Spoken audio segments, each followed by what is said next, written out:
नमस्कार दोस्तों, GK GS के बेहतरीन क्लास में आप सभी का एक बार फिर से स्वागत है। आज की इस क्लास में हम लोग महत्वपूर्ण जीके जीएस के प्रश्नों को पढ़ेंगे जो आपके सभी एग्जाम के लिए बहुत ही ज़्यादा इंपॉर्टेंट होगा। और ये सभी प्रश्न किसी न किसी एग्जाम में पूछे गए हैं और आने वाले एग्जाम के लिए भी बहुत ही ज़्यादा इंपॉर्टेंट है। और इन प्रश्नों से संबंधित जितने भी पॉइंट बनेंगे उन सभी प्रश्नों को भी हम लोग पढ़ेंगे जो एग्जाम में पूछे जाने की प्रबल संभावना होगी। और इन प्रश्नों से मिलता जुलता जो भी पॉइंट आज तक एग्जाम में पूछा गया है वो सब हम लोग पढ़ेंगे। चलिए हम लोग अपने क्लास को शुरू करते हैं। तो देखिए, ये पहला ही प्रश्न है जो कि पॉलिटी से है और पॉलिटी मेरा फेवरेट है, तो इससे बढ़िया बढ़िया बातें जो बताते हैं हम आपको वो ध्यान से सुनिए। तो देखिए, सबसे पहले प्रश्न है आपका पॉलिटी से। और क्या कह रहा है प्रश्न, देखिए कह रहा है कि संविधान में स्वतंत्रता, समानता और बंधुता, तीन चीज है यहाँ पे, तीन बात, स्वतंत्रता, समानता और बंधुता की अवधारणा किस देश से ग्रहण की गई है। जब हमारा संविधान बनाया जा रहा था तो विदेशों से, कई देशों से, जो हमारे बड़े बड़े देश हैं जिनके पास संविधान था, उससे बहुत चीज़ें, उन देशों से बहुत सारी चीज़ें कॉपी करके अपने संविधान में ऐड किया गया, अपने संविधान में जोड़ा गया। तो ये पूछता है कि कौन सी चीज़ें किस जगह से ली गई है। आइए चार पांच बातें ऐसे इसी तरह से हम लोग देखते हैं जो हमारे संविधान में अलग अलग देशों से लिए गए हैं, उन सभी चीज़ों को हम लोग देखते हैं। तो ये महत्वपूर्ण प्रश्न है और एग्जाम में पूछा गया है पॉलिटी से। कह रहा है कि, और इस क्लास की खास बात यह है कि जीएस के इसमें जितने भी सब्जेक्ट होते हैं आपकी, जो आपके एग्जाम में पूछे जाते हैं, और उन सभी प्रश्नों को हम लोग रिवीजन करेंगे और उन सभी प्रश्नों को हम लोग पढ़ते हुए चलेंगे ताकि आपका सभी चीज, सभी बिंदुओं पे आपका फोकस हो पाए। देखिए, संविधान में स्वतंत्रता, बंधुता और समानता की अवधारणा किस देश से ली गई है, तो ये फ्रांस से ली गई है। किस देश से? फ्रांस ही एक यूरोपियन कंट्री है, फ्रांस से ली गई है। अब देखिए, अगर आपके एग्जाम में पूछ ले कि द्विसदनीय व्यवस्था किस देश से ली गई है, द्विसदनीय व्यवस्था ये किस देश के संविधान से ली गई है। या फिर आपसे पूछ ले, बहुत बार एग्जाम में पूछा गया है, एकल नागरिकता या फिर केवल नागरिकता ही पूछ सकता है, ये किस देश, किस संविधान से लिया गया है। तो ये आप लोग बताएंगे किस देश से लिया गया है। ये ब्रिटेन से लिया गया। कहाँ से? ब्रिटेन से लिया गया है। ठीक। अगर आपसे पूछे कि यहाँ पे मूल अधिकार किस देश के संविधान से लिया गया है, यहाँ पे ध्यान रखेंगे, मूल अधिकार आपसे पूछ ले किस देश के संविधान से लिया गया है। या फिर आपके मूल अधिकार हो गया, एक चीज और यहाँ पे ऐड करेंगे, सुप्रीम कोर्ट जो होते हैं, या फिर जो हाई कोर्ट होते हैं, या फिर जो आपके राष्ट्रपति होते हैं। पहले सुप्रीम कोर्ट, हाई कोर्ट के मुख्य न्यायाधीश के बारे में, सुप्रीम कोर्ट और हाई कोर्ट के जज को, सुप्रीम कोर्ट और हाई कोर्ट के जज और राष्ट्रपति को हटाने की जो प्रक्रिया है, राष्ट्रपति की हटाने की जो प्रक्रिया होती है वो महाभियोग होती है। लेकिन अगर आपसे पूछे कि ये सभी प्रक्रिया किस देश के संविधान से ली गई है, क्योंकि बहुत बार एग्जाम में पूछा गया है, तो ये सभी चीजें कहाँ से ली गई हैं? अमेरिका के संविधान से। कहाँ से? अमेरिका से ली गई है। जिसमें से मूल अधिकार और राष्ट्रपति को हटाने वाली जो बात है ये बहुत ज्यादा इंपॉर्टेंट है, एग्जाम में हजारों बार पूछी गई है। अगर आपसे पूछे कि यहीं पे एक प्रश्न और आप लोग ध्यान रखेंगे, संघीय व्यवस्था अगर आपसे पूछे, संविधान में संघीय व्यवस्था ये कहाँ से ली गई है, तो ये कनाडा से लिया गया। कहाँ से? कनाडा देश के संविधान से लिया गया। उत्तरी अमेरिका का ये कंट्री है कनाडा। ठीक। अब चलिए इसका रिवीजन करते हैं, क्योंकि हम लोग क्लास में ही सभी प्रश्नों को जितना पढ़ते हैं उतना रिवीजन करते हुए चलते हैं ताकि बढ़िया से आप लोग क्वेश्चन को पकड़ पाएं। देखिए, संविधान में समानता, बंधुता और क्या होगा, स्वतंत्रता, ये की अवधारणा कहाँ से ली गई है? फ्रांस से ली गई है। और द्विसदनीय व्यवस्था पूछ ले, पहली बात। दूसरी बात पूछे एकल नागरिकता, तो ये कहाँ से ली गई है? ब्रिटेन से ली गई है। और तीसरी बात आप लोग ध्यान रखेंगे, मूल अधिकार कहाँ से लिया गया है? अमेरिका। चौथी बात, सुप्रीम कोर्ट के जज को हटाने की प्रक्रिया अमेरिका से लिया गया। पांचवी बात कि हाई कोर्ट के जज को हटाने की प्रक्रिया अमेरिका से लिया गया। राष्ट्रपति को हटाने की प्रक्रिया जो है, छठी बात है, याद रखिएगा, राष्ट्रपति को हटाने की प्रक्रिया अमेरिका से लिया गया। और राष्ट्रपति को हटाने की जो प्रक्रिया है उसे महाभियोग कहते हैं। ये भी आप लोग ध्यान रखेंगे, महाभियोग, ये राष्ट्रपति को हटाने की प्रक्रिया अनुच्छेद 61 के तहत राष्ट्रपति पे महाभियोग लगाया जाता है और इससे राष्ट्रपति को हटाया जाता है। ठीक। और संघीय व्यवस्था आप लोग ध्यान रखेंगे किस देश के संविधान से लिया गया? कनाडा से। तो ये कुछ बातें हैं जो आप लोग को ध्यान रखना है, पॉलिटी से है। अगला प्रश्न है कि अगला प्रश्न कि भारत का पहला सुपर कंप्यूटर कौन था। देखिए कंप्यूटर के भी प्रश्न हमारे एग्जाम में 1-2 देखने के लिए मिलते हैं कि कंप्यूटर के एग्जाम में कंप्यूटर से जो प्रश्न पूछे जाते हैं, जैसे देखिए प्रश्न पूछा गया है कि भारत का पहला सुपर कंप्यूटर कौन था, तो इसका नाम था परम 8000। ये जब बच्चे छोटे रहते हैं तभी पढ़ाया जाता है कि भारत का पहला सुपर कंप्यूटर क्या था, परम 8000। और हमारी कुछ आईआईटी संस्थाएं हैं और वो भी कुछ सुपर कंप्यूटर बनाई हैं जिसके बारे में पूछा जाता है एग्जाम में। ये परम 8000 का अगर आपसे पूछे कि किस कंपनी ने निर्माण किया था, परम 8000 सुपर कंप्यूटर था, ये किस कंपनी ने बनाया था, तो CDAC नामक कंपनी ने बनाया था। किसने? CDAC नामक कंपनी, जो कि पुणे में स्थापित है, पुणे महाराष्ट्र में स्थापित है। ठीक, अगर आपसे पूछे कि यहाँ पे अगर आपसे पूछे कि परम शक्ति सुपर कंप्यूटर किसने बनाया, परम शक्ति की बात करें, ये सुपर कंप्यूटर किसने बताया, तो इससे बनाया है IIT खड़गपुर ने। किसने? IIT खड़गपुर। ठीक, अगर आपसे पूछे कि यहाँ पे रुड़की परम गंगा सुपर कंप्यूटर अगर आपसे पूछे किसने बनाया, परम गंगा सुपर कंप्यूटर किसने बनाया, तो ये बनाए हैं IIT रुड़की वाले। कौन? IIT रुड़की वाले ने बनाया, यहाँ के लोगों ने बनाया। उसके बाद अगर आपसे पूछे कि परम कामरूप सुपर कंप्यूटर किसने बनाया, परम कामरूप, तो कामरूप आप लोग ध्यान रखेंगे ये IIT असम वाले बनाए हैं। IIT असम का IIT संस्था कहाँ पे है, गुवाहाटी में। तो ये भी आप लोग ध्यान रखेंगे, IIT गुवाहाटी। ठीक, ये बातें आप लोग ध्यान रखेंगे। ये असम में है और रुड़की वाला है उत्तराखंड में और खड़गपुर वाला जो है ये राजस्थान में। ठीक, इतनी बातें आप लोग ध्यान रखेंगे। आइए चलिए हम लोग आगे बढ़ते हैं। देखिए भारत का पहला सुपर कंप्यूटर कौन है, तो ये परम 8000 है, ये आप लोग ध्यान रखेंगे। निर्माण किसने किया, तो निर्माण CDAC सुपर कंप्यूटर की बनाने वाली एक संस्था है जो कि पुणे में इसने निर्माण किया। परम शक्ति का निर्माण IIT खड़गपुर ने किया। उसके बाद परम गंगा का निर्माण IIT रुड़की ने किया। परम कामरूप का निर्माण IIT गुवाहाटी ने किया। तो इतनी बातें आप लोग ध्यान रखेंगे। अगला प्रश्न है कि शेख मोइनुद्दीन चिश्ती की दरगाह कहाँ स्थित है। ये जो प्रश्न है दरगाह शेख मोइनुद्दीन चिश्ती की, ये कम से कम 1857 बार एग्जाम में पूछा गया है क्योंकि ये फेमस है। ठीक, मुगल काल से संबंधित ये फेमस है। अब देखिए जो चिश्ती सबसे पहले तो यही आप लोग ध्यान रखेंगे चिश्ती क्या है, ये सभी अगर आपसे पूछे तो पहले प्रश्न नोट करिए। देखिए शेख मोइनुद्दीन चिश्ती की दरगाह कहाँ पे है, तो ये आप लोग ध्यान रखेंगे अजमेर में है। कहाँ पे? अजमेर। और अजमेर कहाँ पे है, तो ये भारत के राजस्थान राज्य में, जो भारत का सबसे बड़ा राज्य है। ठीक, अगर आपसे पूछे कुछ सिलसिला भारत में आया, या सिलसिला कहता है या फिर संप्रदाय कहता है। देखिए अगर आपसे पूछे कि सबसे पहले कौन सा सिलसिला भारत में आया, ये आप लोग ध्यान रखेंगे। अगर आपसे पूछे कि सबसे पहले कौन सा सिलसिला भारत में आया था, तो यही चिश्ती सिलसिला आया था। कौन सा सिलसिला? चिश्ती सिलसिला आया था। सिलसिला कहता है मतलब कहीं कहीं सिलसिला भी मिलता है, कहीं कहीं सिलसिला भी मिलता है और कहीं कहीं सिलसिला भी मिलता है और कहीं कहीं संप्रदाय, चिश्ती संप्रदाय करके भी मिलेगा। चिश्ती सिलसिला दोनों एक ही बात है। और चिश्ती सिलसिला की बात करें तो इसकी स्थापना अगर आपसे पूछे किसने किया था, तो इसकी स्थापना शेख मोइनुद्दीन चिश्ती ने किया था। किसने? शेख मोइनुद्दीन चिश्ती ने किया था। और ये भी बात एग्जाम में पूछा जाता है कि चिश्ती सिलसिला की स्थापना किसने किया, शेख मोइनुद्दीन चिश्ती ने किया था इस सिलसिला की स्थापना। अब ये क्यों फेमस है, देखिए शेख मोइनुद्दीन चिश्ती जो चिश्ती सिलसिला है, जैसे हम लोग का धार्मिक आंदोलन होता है, जैसे बौद्ध धर्म हो गया, जैन धर्म हो गया, उसके बाद शैव धर्म, वैष्णव धर्म, इसी तरह से इन लोग का भी सिलसिला होता है। जैसे हो गया एक आप लोग जान रहे हैं कि चिश्ती सिलसिला, और दूसरा आप लोग ध्यान रखेंगे जैसे सुरहावर्दी सिलसिला हो गया, सुरहावर्दी सिलसिला हो गया। उसके बाद कादरी सिलसिला भी था, कादरी सिलसिला भी था, ऐसे एक नक्शबंदी सिलसिला भी था। तो ये सभी सिलसिला ये इस्लाम धर्म से संबंधित है। नक्शबंदी सिलसिला हो गया, तो ये सभी इस्लाम धर्म से संबंधित कुछ सिलसिले हैं।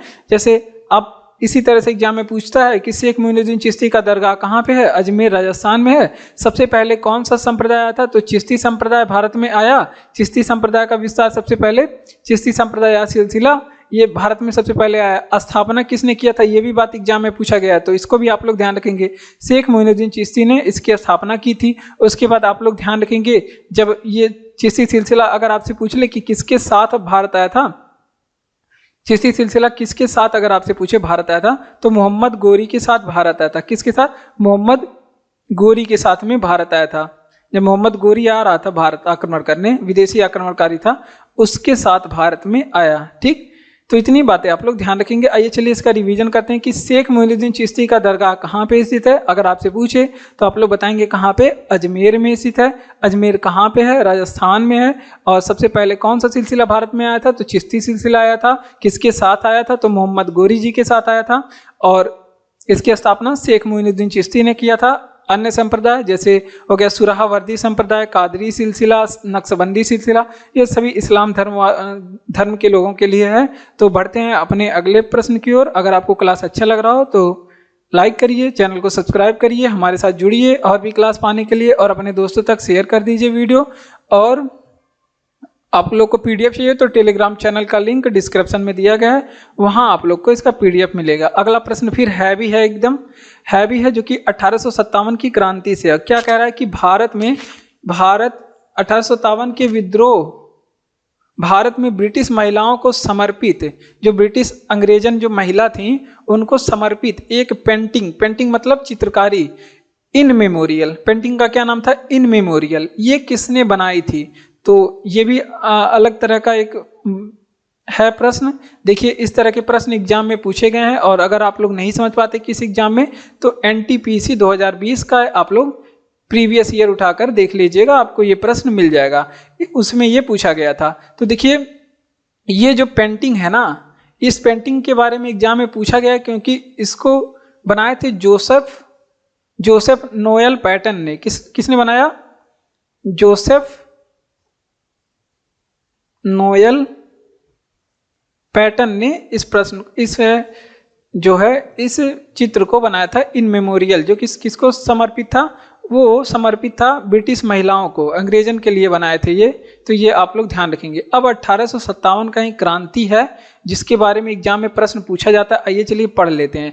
अगर 1857 की क्रांति के विद्रोह के बहुत सारे कारण थे, लेकिन पूछा जाता है कि इसमें तात्कालिक कारण क्या थे। तात्कालिक कारण का मतलब क्या हो गया, जो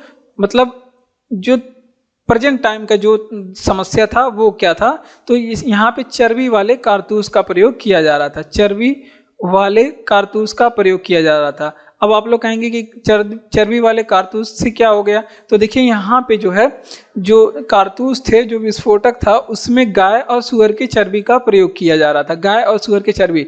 और ब्रिटिश सैनिकों में कुछ भारतीय भी शामिल थे जिन्होंने इसका विरोध जताया कि ऐसा तो नहीं होना चाहिए, हम तो नहीं ऐसा काम करेंगे कि उसको दांत से खींच के फिर उसको फेंक के फोड़ेंगे।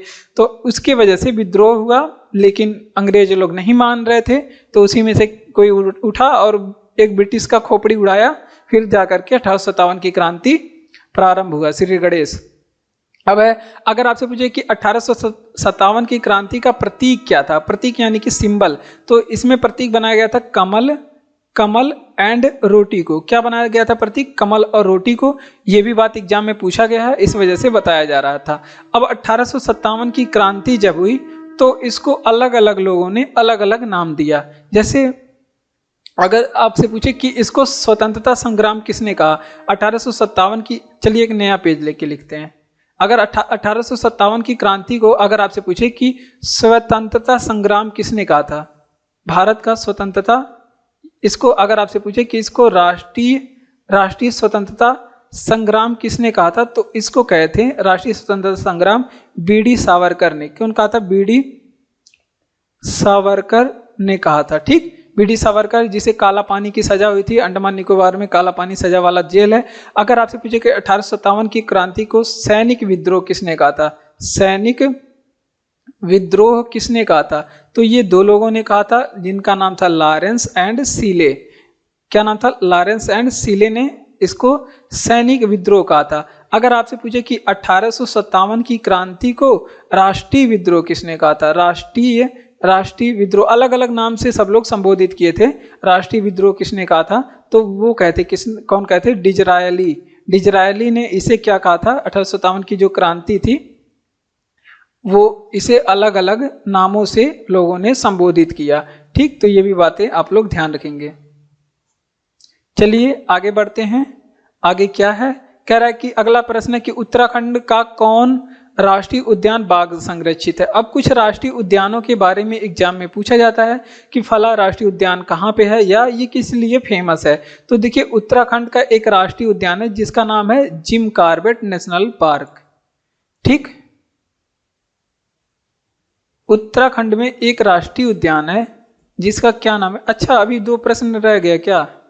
यहाँ पे देखिए 2 प्रश्न रह गया। हाँ, अभी तो हम लोग आज बहुत जल्दी कंप्लीट कर लेते, 1 ही घंटा में हो जाता। कह रहा है कि कांग्रेस का गठन किसने किया था? तो कांग्रेस का जो गठन है भैया, आप लोग ध्यान रखेंगे। तो कांग्रेस का जो गठन की बात करें, सबसे पहले गठन की बात करें तो एयो ह्यूम ने किया था। कौन? एयो ह्यूम ने। अगर आपसे पूछे कि कांग्रेस के पहले अध्यक्ष कौन बने थे, ये भी बात एग्जाम में पूछा जाता है कि क्योंकि पहला चीज इंपॉर्टेंट होता है, चाहे तो प्रश्न हो पहला या तो WC बनर्जी इसके पहले अध्यक्ष हो, चाहे प्रश्न हो चाहे प्यार हो, पहला वाला बहुत ही ज्यादा इंपॉर्टेंट होता है। पहले अध्यक्ष कौन थे इसके? WC बनर्जी, क्योंकि इसी वजह से आज भी पूछा जाता है। अगर आपसे पूछे कि कांग्रेस के लगातार 6 वर्ष तक अध्यक्ष कौन रहे?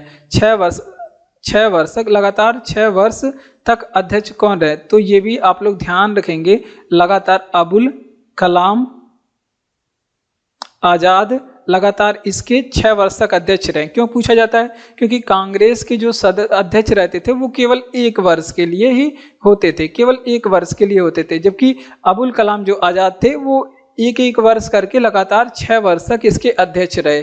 तो इस वजह से ये भी एग्जाम में पूछा जाता है। अब गांधी बाबा के बारे में एक बात पूछी जाती है, इन्होंने एकमात्र अधिवेशन की अध्यक्षता किए थे गांधी बाबा, इस वजह से पूछा जाता था। वो कौन सा अधिवेशन था? तो बेलगांव अधिवेशन था। बेलगांव अधिवेशन कहाँ पे हुआ था, ये भी बातें पूछी जाती है। तो ये कर्नाटक में हुआ था। ठीक, ये बातें आप लोग ध्यान रखेंगे। चलिए अब आगे बढ़ते हैं, पहले इसका रिवीजन करेंगे कि कांग्रेस का गठन किसने किया था? एयो ह्यूम ने कांग्रेस का गठन किया था, और लोग भी शामिल थे, लेकिन इसके मेन थे कौन? वो एयो ह्यूम थे, और इन्हें हर्मिट ऑफ शिमला कहा जाता है। कांग्रेस के पहले अध्यक्ष बने थे कौन? WC बनर्जी, यानी कि व्योमेश चंद्र बनर्जी। लगातार 6 वर्ष तक अध्यक्ष कौन रहे? अबुल कलाम आजाद रहे। तो ये भी बातें आप लोग ध्यान रखेंगे, सर्वाधिक बार यही अध्यक्ष रहे, ये ऐसे करके एग्जाम में पूछा जाता है प्रश्न। और एकमात्र अध्यक्षता किसने किया था? तो गांधी बाबा ने किए थे।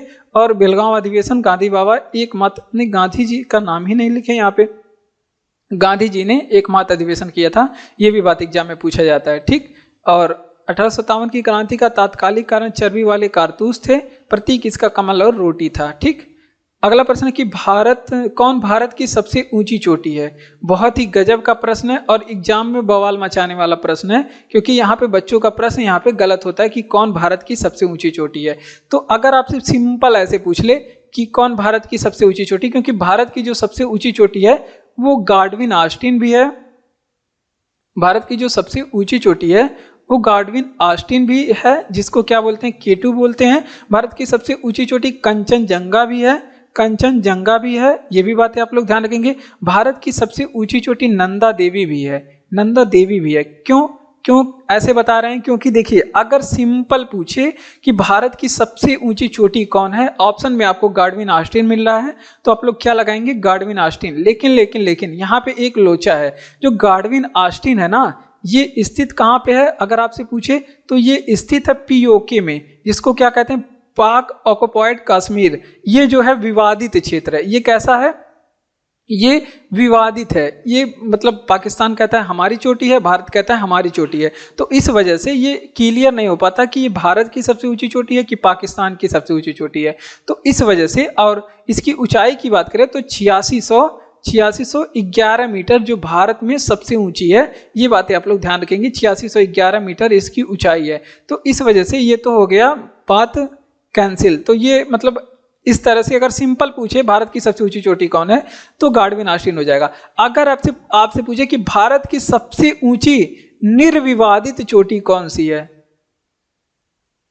निर्विवादित चोटी कौन सी है, तो भारत की जो सबसे ऊंची निर्विवादित चोटी हो जाएगी वो कंचनजंगा। अगर निर्विवादित शब्द यहाँ पे लगा के पूछेगा तब कंचनजंगा हो जाएगी। लेकिन इसमें भी एक लोचा है, क्योंकि ये अगर आपसे पूछे कि ये स्थित कहाँ पे है कंचनजंगा, तो ये भारत में भी है, ये भारत और नेपाल दोनों में है, भारत और नेपाल दोनों में है। इस वजह से ये भी कभी कभी हो जाता है। अगर ऑप्शन में है कंचनजंगा, निर्विवादित करके पूछ रहा है, तो निश्चित है कंचनजंगा ही सही करना चाहता है, तो आप लोग कंचनजंगा लगाएंगे। और कंचनजंगा ये इसकी नई ऊंचाई आई है, इसकी नया हाइट कितना है, तो इसकी 8586 मीटर इसकी पहले हाइट होती थी, लेकिन अब 8598 मीटर इसकी हाइट आप लोग नया वाला आप लोग ध्यान रखेंगे कंचनजंगा की।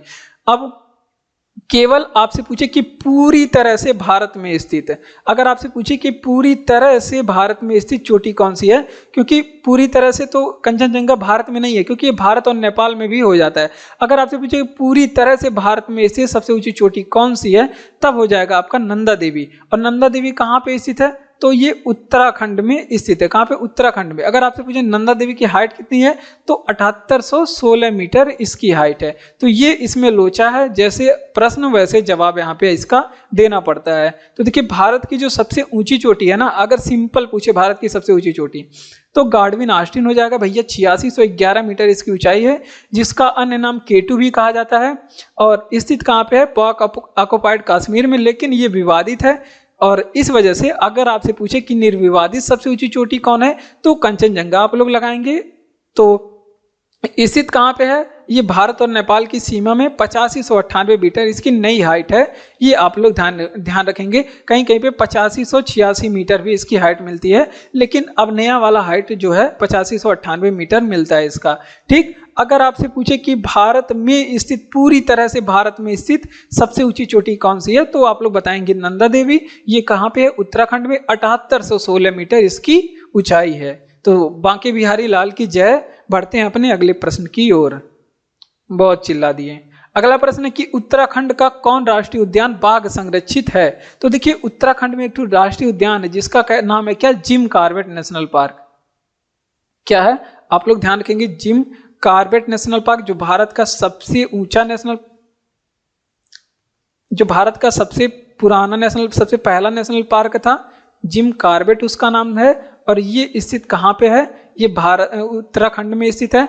और अगर आपसे पूछे कि विश्व में सर्वाधिक बाघ कहाँ पाए जाते हैं, बाघों की बात करें, तो अगर आपसे पूछे कि विश्व में सर्वाधिक बाघ किस देश में पाए जाते हैं, सर्वाधिक बाघ किस देश में पाए जाते हैं, तो आप लोग आंख मूंद के मारिएगा, कहाँ पे, भारत में। अगर आपसे पूछे कि भारत के राज्यों में सबसे ज्यादा बाघ कहाँ पे पाए जाते हैं, राज्यों में सबसे ज्यादा बाघ कहाँ पे पाए जाते हैं, तो आप लोग ध्यान रखेंगे सबसे ज्यादा बाघ जो है मध्य प्रदेश में है, और दूसरे नंबर पे आपका आंध्र प्रदेश, ठीक, ये सॉरी कर्नाटक दूसरे नंबर पे है आपका, सबसे ज्यादा मध्य प्रदेश में, दूसरे नंबर पे कर्नाटक राज्य में बाघ है। ठीक, ये बातें हो गई। अगर आपसे पूछे कि भारत में टाइगर प्रोजेक्ट कब आया था, ये बातें बहुत बार एग्जाम में पूछी गई हैं टाइगर प्रोजेक्ट के बारे में, कि भारत में टाइगर प्रोजेक्ट कब आया था, तो ये बहुत बार एग्जाम में पूछी गई हैं। आप लोग सर्च करके देख भी लीजिए गूगल पे, बहुत बार पूछा गया है। तो टाइगर प्रोजेक्ट 1973 में आया था, ये इंपॉर्टेंट है, बहुत ज्यादा याद रखिएगा। अगर आपसे पूछे कि भारत में कुल टाइगर रिजर्व कितने हैं, ये भी बातें इंपॉर्टेंट है। कुल भारत में कुल वर्तमान समय टाइगर रिजर्व कितने हैं, तो भारत में कुल वर्तमान समय 55 टाइगर रिजर्व हैं। अगर नवीन वाला पूछे, अगर आपसे पूछे कि नवीन वाला टाइगर रिजर्व कौन सा है, तो आप लोग क्या बताएंगे, धौलपुर टाइगर रिजर्व जो है, ये सबसे, धौलपुर करौली में है, ये सबसे नवीन वाला है। ठीक, ध्यान रखेंगे। चलिए इसका रिवीजन करते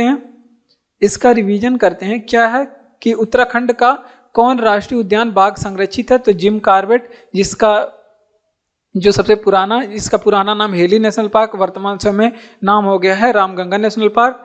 और अगर आपसे पूछे कि विश्व में सर्वाधिक बाघ कहाँ पे हैं तो आ जाइएगा अपने भारत में। और राज्यों में पूछे किस राज्य में, भारत के किस राज्य में सबसे ज्यादा बाघ, तो आ जाइएगा मध्य प्रदेश में। और कर्नाटक में सेकंड नंबर पे सबसे ज्यादा बाघ है। और टाइगर प्रोजेक्ट 1973 में आया था, ये भी बात आप लोग को ध्यान रखना है। कुल टाइगर रिजर्व हमारे पास हमारे देश में 55 है, जिसमें सबसे नवीन वाला धौरपुल करौरी टाइगर रिजर्व है। ठीक, अगला प्रश्न है जो कि इकोनॉमी से है, और ये जो बाघ संरक्षित, ये सभी आपको जियोग्राफी में मिलेगा। ठीक, कौन फुटलूज उद्योग का एक उदाहरण है, तो देखिए फुटलूज उद्योग किसे कहते हैं। फुटलूज उद्योग पहले आप लोग जानेंगे तो आप लोग कर लेंगे। जैसे हो गया फुटलूज उद्योग का मतलब जिसके लिए कच्चे माल की कोई, मतलब कच्चे माल की जैसे रॉ मटेरियल की ज्यादा आवश्यकता, थोड़ी बहुत मात्र नाम मात्र की आवश्यकता होती है, उसे फुटलूज उद्योग कहते हैं। कहीं भी उसको ठोक दो, कहीं भी ले जा करके लगा दो, उसको आप लोग कहीं पे भी लगा सकते हैं, चाहे तमिलनाडु में, चाहे अंडमान निकोबार में, चाहे आप लोग शिवालिक पहाड़ी पे ले जाके लगा दें, तो उसको कहते हैं फुटलूज उद्योग। ठीक, कि मतलब कहीं भी खोल दो तो उसको कहते हैं फुटलूज उद्योग। यानी कि इसका मतलब उदाहरण देते समय तो ये कहा जाता है कि जिसके लिए कच्चे माल की मतलब कच्चा सामान के स्रोत की आवश्यकता ना हो, स्रोत का प्रभाव ना पड़े। प्रभाव का मतलब कि कच्चा माल ज्यादा कहीं कहीं, जैसे देखिए अभी बता रहे हैं, प्रभाव ना पड़े। देखिए जैसे आप लोग के स्टील प्लांट लगाना हो तो स्टील प्लांट ऐसी जगह पे लगाया जाएगा जहां पे ज्यादा ढेर सारी खनिज का उत्पादन, लोहे का उत्पादन होता हो। जैसे आपका जमशेदपुर में लगाया गया है। अगर आपको सीमेंट उद्योग या पत्थर बनाने वाला तो ऐसी जगह पे लगाएंगे जैसे जहां पे ज्यादा पहाड़ पर्वत हो। गिट्टी फोड़ने का उद्योग आपको करना है तो ऐसी जगह पे लगाएंगे कि जहां पे गिट्टी हो, ना कि ऐसी जगह पे लगाएंगे कि जहां पे बर्फ हो। तो उसी तरह से ये जो फुटलूज उद्योग किसे कहा जाता है कि ऐसे जगह पे जहां पे कच्चे माल की कोई ज्यादा जरूरत नहीं होती है, कच्चे माल ना भी हो तो भी आप लोग खोल सकते हैं। जैसे फुटलूज उद्योग के उदाहरण कौन कौन से हो सकते हैं, जैसे आप लोग यहाँ पे देखिए कंप्यूटर चिप, कंप्यूटर के आईसी वगैरह जो होते हैं, चिप कहा जाता है, वो आप लोग कहीं भी बना सकते हैं, उसके लिए ज्यादा कच्चे माल की आवश्यकता नहीं होती। इलेक्ट्रॉनिक्स जो सामान होते हैं, इलेक्ट्रॉनिक्स, ये फुटलूज उद्योग में आ जाएगा। इलेक्ट्रॉनिक्स ये कैसे उद्योग में आएगा, फुटलूज उद्योग में आ जाएगा। उसके बाद हीरा उद्योग, हीरा का घिसाई करने वाला उद्योग कहीं पे भी लगा सकते हैं, ज्यादा कच्चे माल की आवश्यकता नहीं होती है। घड़ी निर्माण करने की आप लोग ध्यान रखेंगे, घड़ी निर्माण ये भी कहीं पे लगा सकते हैं, कच्चे माल की आवश्यकता नहीं होती। तो ये सभी फुटलूज उद्योग में आ जाते हैं। ठीक, तो ये बातें आप लोग ध्यान रखेंगे। और फुटलूज उद्योग में कौन कौन से लोग चीज नहीं आएंगे, देखिए जैसे आपका हो गया, आपका कुटीर उद्योग हो जाएगा, कुटीर उद्योग हो जाएगा। उसके बाद आपका फिल्म उद्योग हो जाएगा। ये कुटीर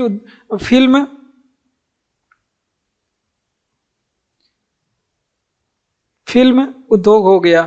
ठीक, आपका एक और आप लोग ध्यान रखेंगे, पर्यटन उद्योग हो गया। यहाँ पे लिखिए पर्यटन उद्योग। इन सभी चीजों के लिए अन्य संसाधनों की बहुत ज्यादा आवश्यकता होती है। जैसे कुटीर उद्योग हो गया, तो कुटीर उद्योग आप लोग कहाँ करेंगे, जहां पे इसका कच्चा माल आपको मिलेगा मतलब आसानी से, तो वो चीज आप लोग लगाएंगे। जैसे आपको मछली पालन ही करना है, कुटीर उद्योग में आएगा। तो देखिए ऐसे जगह पे आप पालन करेंगे जहां पे जल आपको मिलेगा, ना कि ऐसे जगह पे पालन करेंगे जहां पे रेगिस्तान होगा। रेगिस्तान में जाके पालन कर पाएंगे मछली, कभी नहीं पालन कर पाएंगे, क्योंकि वहां पे पानी की वर्षा होती नहीं है। तो देखिए फिल्म उद्योग अभी करना है, तो फिल्म उद्योग आपको शहरों में कहीं भी नहीं, ऐसा नहीं है कि फिल्म उद्योग कहीं भी जाके लगा सकते हैं। अब क्या अमेज़न जंगल में जाकर के फिल्म उद्योग खोल पाएंगे, नहीं खोल पाएंगे, क्योंकि वहां पे कोई बहुत विशाल जानवर होते हैं, वहां पे कोई एक्टर एक्ट्रेस जाएंगे ही नहीं, जान माल का खतरा रहेगा। तो इसी वजह से ये फिल्म उद्योग केवल आप लोग शहरों में ही खोल सकते हैं। पर्यटन उद्योग हो गया। अब पर्यटन में जो जो चीजें, जैसे आप लोग गए अपने मामा के यहाँ घूमने, मामा के घूमने में जो जो चीजें आवश्यकता होती है वो सभी पर्यटन उद्योग में आ जाएगा। जैसे परिवहन का यहाँ पे यूज करेंगे, आप लोग बैठ के जाएंगे, उसमें बस में जाएंगे, टेम्पो में जाएंगे, तो ये वो पर्यटन उद्योग में आ जाएगा। उसके बाद फिर क्या, किस चीज के, मान लीजिए आपके मामा का घर दूर है, मुंबई में है, तो 2-4 जगह रास्ते में रुकेंगे तो होटल भी होगा, तो होटल में रुकेंगे तो वो भी पर्यटन उद्योग में ही आएगा। ठीक, जो जो चीजें आप लोग जान लीजिए, कुछ खाएंगे सड़क के किनारे, स्ट्रीट फूड खाएंगे, तो भी पर्यटन उद्योग में सपोर्टर है, तो वो भी आ जाएगा। तो ये सभी चीजें पर्यटन उद्योग में आएंगी, तो ये सभी आप लोग ध्यान रखेंगे। अगला प्रश्न है कि चंद्रयान 2 के लॉन्च यान का नाम क्या था। वो क्या बात है। तो देखिए चंद्रयान 2, चंद्रयान 1, चंद्रयान 3 तीन रहता है ना, तो सभी के बारे में पढ़ने वाले। देखिए चंद्रयान 2 जब लॉन्च हुआ था ना, ये लॉन्च हुआ था 2019 में, और हमारा दुर्भाग्य है कि ये असफल हो गया था। तो ये 2019 में लॉन्च तो हुआ, लेकिन ये असफल हो गया। और चंद्रयान 2 के बारे में पूछ रहा है ना, इसके रॉकेट का नाम पूछ रहा है, तो ये GSLV MK3 M1 इसके रॉकेट का नाम है। GSLV का फुल फॉर्म क्या होता है? जियोसिंथेसिस सैटेलाइट लॉन्च व्हीकल, यही होता है ना? हाँ यही होता है। तो इसके रॉकेट का नाम है GSLV MK3 M1, इसके रॉकेट का नाम है। अगर आपसे पूछे कि चंद्रयान जो 2019 में गया था, इसमें एक लैंडर भी गया था, लैंडर। और लैंडर का नाम क्या था? प्रज्ञान। हाँ, इसके लैंडर का नाम था प्रज्ञान। और उसके बाद इसके रोवर के नाम था प्रज्ञान। रोवर गया था, रोवर का क्या नाम था? प्रज्ञान नाम था। और जो लैंडर गया था ना, पहले इसको मिटाने दीजिए। हाँ, और जो लैंडर गया था, लैंडर का नाम था विक्रम लैंडर था। और जो रोवर का नाम था प्रज्ञान था। ये बातें आप लोग ध्यान रखेंगे। अब हम लोग चलिए चंद्रयान 1 को लॉन्च करते हैं। अब यहीं पे नोट कर दीजिए, चंद्रयान फर्स्ट ये कब लॉन्च हुआ था? ये 2008, मैं हूं शक्तिमान, 2008 में लॉन्च हुआ था।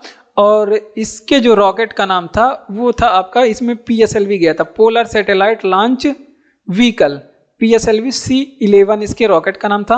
और जो आपका चंद्रयान 3 वाला है, जो 2023 में लॉन्च हुआ, चंद्रयान 3 ये कब लॉन्च हुआ? 2023 में लॉन्च हुआ। इसके रॉकेट का नाम है LVM थर्ड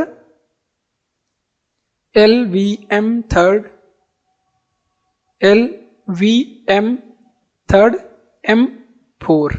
इसके रॉकेट का नाम क्या है? LVM third M4। तो आपको जो जैसा भी प्रश्न पूछे यहाँ पे आप लोग बता सकते हैं। चंद्रयान 1 पूछ रहा है, 2 पूछ रहा है। और हाँ, चंद्रयान जब 1 गया ना, तो ऐसे नहीं गया, आपके इसके साथ छोला भटूरा भी गया था। चंद्रयान 1 जब गया था ना 2008 में, तो इसके साथ भी, मतलब ये जहाँ पे लैंड हुआ, जो सतह जहाँ पे, जिस जगह पे ये लैंड हुआ, उसे जवाहर पॉइंट कहा जाता है। और ये भी बात एग्जाम में पूछा गया है। वो कहाँ पे गया? जवाहर पॉइंट पे ये लैंड हुआ था। तो ये भी बातें आप लोग ध्यान रखेंगे। चलिए इसका रिवीजन करते हैं कि चंद्रयान 2 के लॉन्च यान का नाम क्या था? तो GSLV MK3 M1 इसके रॉकेट का नाम था। GSLV MK3 M1 इसके रॉकेट का नाम था। चंद्रयान 2 लॉन्च कब हुआ? 2019 में। इसके लैंडर का नाम था विक्रम, रोवर का नाम था प्रज्ञान। चंद्रयान 1 2008 में लॉन्च हुआ और भेजा गया था PSLV C11 इसके रॉकेट का नाम था। और चंद्रयान 3 भेजा गया 2023 में। इसके रॉकेट का नाम LVM थर्ड M4। बहुत ज़्यादा इंपॉर्टेंट है, एग्जाम में भी पूछा गया है, आप लोग ध्यान रखेंगे। चलते हैं अपने अगले प्रश्न की ओर। केरल में थुम्बा प्रसिद्ध है क्योंकि ये है।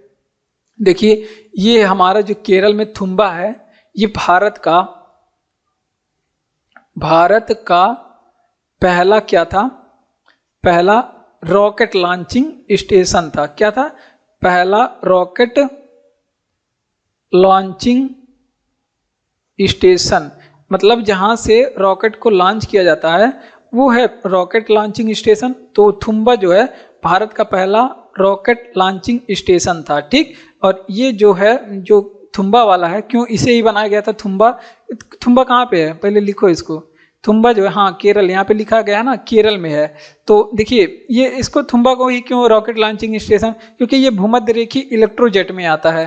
तो ये भी बातें आप लोग ध्यान रखेंगे। ये भूमध्य रेखीय, ये जो स्थान है ना, भूमध्य रेखीय इलेक्ट्रोजेट में आता है।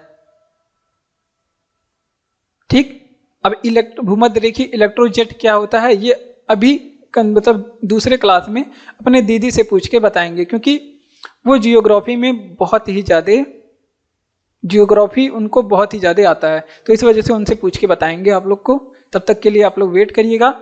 अब देखिए, कुछ हमारे पास लॉन्चिंग स्टेशन है जहां से भारत अपने सैटेलाइट को उड़ाता है, तो वो हम लोग पढ़ते हैं। जैसे अगर आपसे पूछे कि विक्रम साराभाई स्पेस स्टेशन कहाँ पे है, ध्यान रखेंगे विक्रम साराभाई, विक्रम साराभाई जो है स्पेस स्टेशन कहाँ पे है, तो ये आप लोग ध्यान रखेंगे केरल में। अब एक आप लोग और ध्यान रखेंगे, सतीश धवन स्पेस सेंटर कहाँ पे है, तो ये है आपके आंध्र प्रदेश में, आंध्र प्रदेश में। यही विक्रम साराभाई वाला जो है ना, इसी को थुम्बा बोलते हैं, तो ये आप लोग ध्यान रखेंगे थुम्बा। और सतीश धवन वाला आप लोग जान चुके हैं, ये कहाँ पे है, सतीश धवन अंतरिक्ष केंद्र आंध्र प्रदेश है। और एक और आप लोग ध्यान रखेंगे जो आपका एपीजे अब्दुल कलाम वाला है, एपीजे अब्दुल कलाम द्वीप, ये वाला जो है स्पेस स्टेशन कहाँ पे है, ये उड़ीसा में है। कहाँ पे, उड़ीसा में है। तो ये सारी बातें आप लोग ध्यान रखेंगे। चलिए रिवीजन करते हैं कि केरल में थुम्बा प्रसिद्ध है क्योंकि यह एक भारत का रॉकेट लॉन्चिंग स्टेशन है, जहां से इसरो अपने रॉकेट को उड़ाता है। अभी दिवाली आया था, आप लोग भी रॉकेट उड़ाए होंगे, लेकिन कहाँ पे उड़ाते हैं, बोतल में।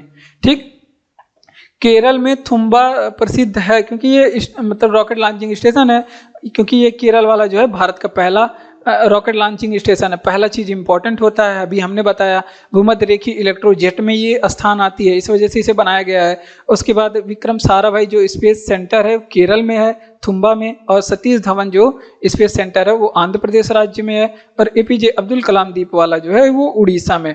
अगला प्रश्न है कि संविधान दिवस किस दिन मनाया जाता है। अभी संविधान दिवस कल ही था, 26 नवंबर को। ये बातें आप लोग ध्यान रखेंगे। अब 26 नवंबर को क्या हुआ था, ये आप लोग ध्यान रखेंगे, चुड़ैल आई थी। 26 नवंबर को स्त्री आई थी, स्त्री। 26 नवंबर जो है ये 1949 का दिन था, काली रात थी, अंधेरी रात। इस दिन हमारा संविधान बना और तैयार हुआ, बन करके तैयार हुआ। लेकिन बात यहीं पे नहीं थमती, इसे आंशिक रूप से लागू किया गया। कैसे लागू किया गया, आंशिक रूप से क्या किया गया, लागू किया गया। ये भी बातें आप लोग ध्यान रखेंगे। अब संविधान दिवस की बात करें तो 26 नवंबर को दिन पहले किया जाता था। ये जो 26 नवंबर है ना, 26 नवंबर को हम लोग 26 नवंबर को पहले हम लोग क्या करते थे, विधि दिवस मनाते थे। कौन सा दिवस, विधि दिवस मनाते थे। लेकिन 2015 आता है, आते आते 2015 आता है। और 2015 से मतलब जब 1949 से लागू हुआ, तब से लेकर के हम लोग हर साल 26 नवंबर के दिन विधि दिवस मनाते थे। लेकिन 2015 आया, तब से क्या किया गया, 26 नवंबर के दिन हम लोग क्या मनाते हैं, यहाँ पे अपडेट किया गया, चीजें बदली गई। और 26 नवंबर के दिन हम लोग क्या मनाते हैं, संविधान दिवस मनाते हैं। क्या मनाते हैं, संविधान दिवस मनाते हैं। ये बातें आप लोग ध्यान रखेंगे। अब संविधान बन के तैयार हुआ, ये पूछता है इसमें समय कितना लगा था, तो 2 वर्ष 11 माह 18 दिन का इसमें समय लगा था। और अगर आपसे पूछे कि संविधान बना तो बना, लेकिन इसे पूर्ण रूप से लागू कब किया गया, तो ये भी बातें आप लोग ध्यान रखेंगे। 26 जनवरी 1950 को, इसी दिन पूर्ण रूप से लागू किया गया। तो ये भी बातें आप लोग याद रखिएगा। देखिए संविधान दिवस किस दिन मनाया जाता है, तो 26 नवंबर के दिन संविधान दिवस मनाते हैं। 26 नवंबर 1949 को संविधान बनकर तैयार हुआ और इसे भारत में अपने आंशिक रूप से लागू किया गया। फिर क्या हुआ, 26 नवंबर के दिन हम लोग 26 नवंबर 1949 से लेकर के अभी तक क्या मनाते हैं, पहले विधि दिवस मनाते थे, लेकिन 2015 आया जब, तब से हम लोग 26 नवंबर के दिन को संविधान दिवस के रूप में मनाया जाने लगा। अब संविधान बनने में 2 वर्ष 11 माह 18 दिन का समय लगा। एग्जाम में 1909 बार पूछा गया है। ठीक, 1909 बार पूछा गया है। अब फिर संविधान पूर्ण रूप से बनकर तैयार कब हुआ, 26 जनवरी 1950 को पूर्ण रूप से लागू हुआ। अगला प्रश्न है, चूने के पानी का रासायनिक सूत्र क्या होता है। तो इसका रासायनिक सूत्र भी आप लोग याद रखेंगे, क्योंकि ये होता है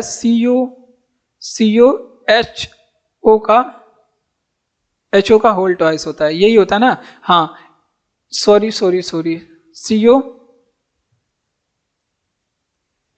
इसका रासायनिक सूत्र होता है CuOH का होल ट्वाइस होता है, जिसे बुझा हुआ चूना भी बोलते हैं। इसको क्या बोलते हैं? बुझा हुआ चूना भी बोलते हैं। ठीक, अब कुछ चीजों के रासायनिक नाम हम लोग देख लेते हैं। जैसे अगर आपसे पूछे कि अगर CaCl2 रहे तो इसको क्या कहते हैं? तो इसको कहते हैं कैल्शियम क्लोराइड। क्या बोलते हैं इसको? कैल्शियम क्लोराइड बोलेंगे। ठीक, अगर यहीं पे आपको CaCO3 रहे तो आप लोग क्या बोलते हैं? तो इसको कैल्शियम कार्बोनेट कहेंगे। क्या कहेंगे? कैल्शियम कार्बोनेट बोलेंगे। अगर यहीं पे आपको CaO मिले तो इसको क्या बोलेंगे? तो इसको बोल देंगे कैल्शियम ऑक्साइड। Calcium oxide. तो ये बातें, इतनी बातें आप लोग यहाँ पे ध्यान रखेंगे। कैल्शियम ऑक्साइड को क्विकलाइम भी कहा जाता है। चलिए इसका रिवीजन करते हैं कि चूने के पानी का रासायनिक सूत्र क्या है? CaOH का होल ट्वाइस है इसका रासायनिक सूत्र, जिसे बुझा हुआ चूना भी बोलते हैं।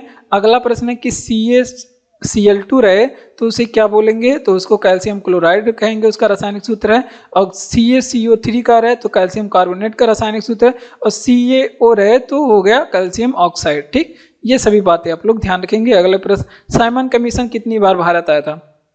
साइमन कमीशन के बारे में अलग अलग प्रश्न पूछा जाता है और ये रिवीजन भी है, ये पॉलिटी का प्रश्न है और इसको ये दोबारा भी यहाँ पे इसको पढ़ाया गया पहले। तो देखिए, अब साइमन कमीशन कितनी बार आया था भारत में? 2 बार आया था। तो ये तो बात हो गई, 2 बार आया। ठीक, उसके बाद अगर आपसे पूछ ले कि यहीं पे साइमन कमीशन के बारे में अगर आपसे पूछे कि इसका गठन कब हुआ था, तो इसका गठन 1927 में हुआ था।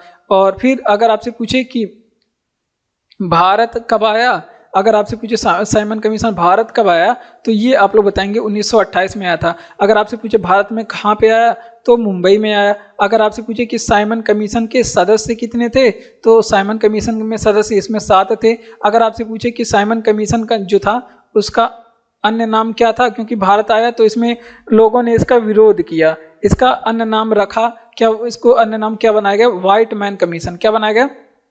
White man commission. ठीक, ये बातें आप लोग ध्यान रखेंगे। फिर आगे चल करके इसका विरोध हुआ भारत में और कुछ इसको विरोध में नारे लगाए गए। तो ये भी एग्जाम में पूछा गया कि साइमन कमीशन के विरोध में कौन से नारे लगाए गए? तो इसके विरोध में साइमन गो बैक के नारे लगाए गए।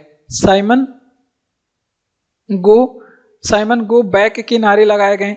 व्हाइट मैन कमीशन क्यों कहा गया? क्योंकि इसके जो सारे सदस्य थे वो अंग्रेज थे। ठीक, तो इतनी बातें यहाँ से आप लोग ध्यान रखेंगे। ठीक, अगर आपसे पूछे कि ये किसके शासनकाल में, साइमन कमीशन किसके शासनकाल में आया था, तो ये भी आप लोग ध्यान रखेंगे, ये इरविन के शासनकाल में आया था। किसके समय में आया था? इरविन के समय में आया था। चलिए इसका रिवीजन करते हैं कि साइमन कमीशन कितनी बार भारत आया था, तो ये 2 बार भारत आया था। ठीक, और भारत इसका गठन, साइमन कमीशन का गठन पूछे तो 1927 में हो। भारत कब आया? तो 1928 में। कब, कहाँ पे आया? तो मुंबई में आया। सदस्य कितने थे? 7 थे। अन्य नाम इसका क्या था? व्हाइट मैन कमीशन था। इसके विरोध में कौन से नारे लगाए गए? साइमन गो बैक के नारे लगाए गए। और उसके बाद अगर आपसे पूछे कि किसके शासनकाल में आया था, तो लॉर्ड इरविन के शासनकाल में साइमन कमीशन भारत आया था। ये बातें आप लोग साइमन कमीशन से याद रखेंगे। अगला प्रश्न है कि ग्रहों की गति का नियम किसने दिया था? तो देखिए, जो वर्ड, जब आप लोग वर्ल्ड जियोग्राफी पढ़ेंगे ना, तो उसमें एक चैप्टर आएगा ब्रह्मांड, उसके बाद ही सौर मंडल आपको पढ़ाया जाएगा। तो उसमें कई सारे नियम दिए गए हैं जो यहाँ पे आप लोग को पढ़ाया जाएगा। तो देखिए, ग्रहों की गति का नियम, या फिर कहता है कि ग्रहों का कक्षीय नियम भी पूछता है, क्योंकि वो आप लोग अपने कक्षा में घूमते रहते हैं ग्रह, तो कक्षीय नियम भी कहा जाता है। वो किसने दिया था?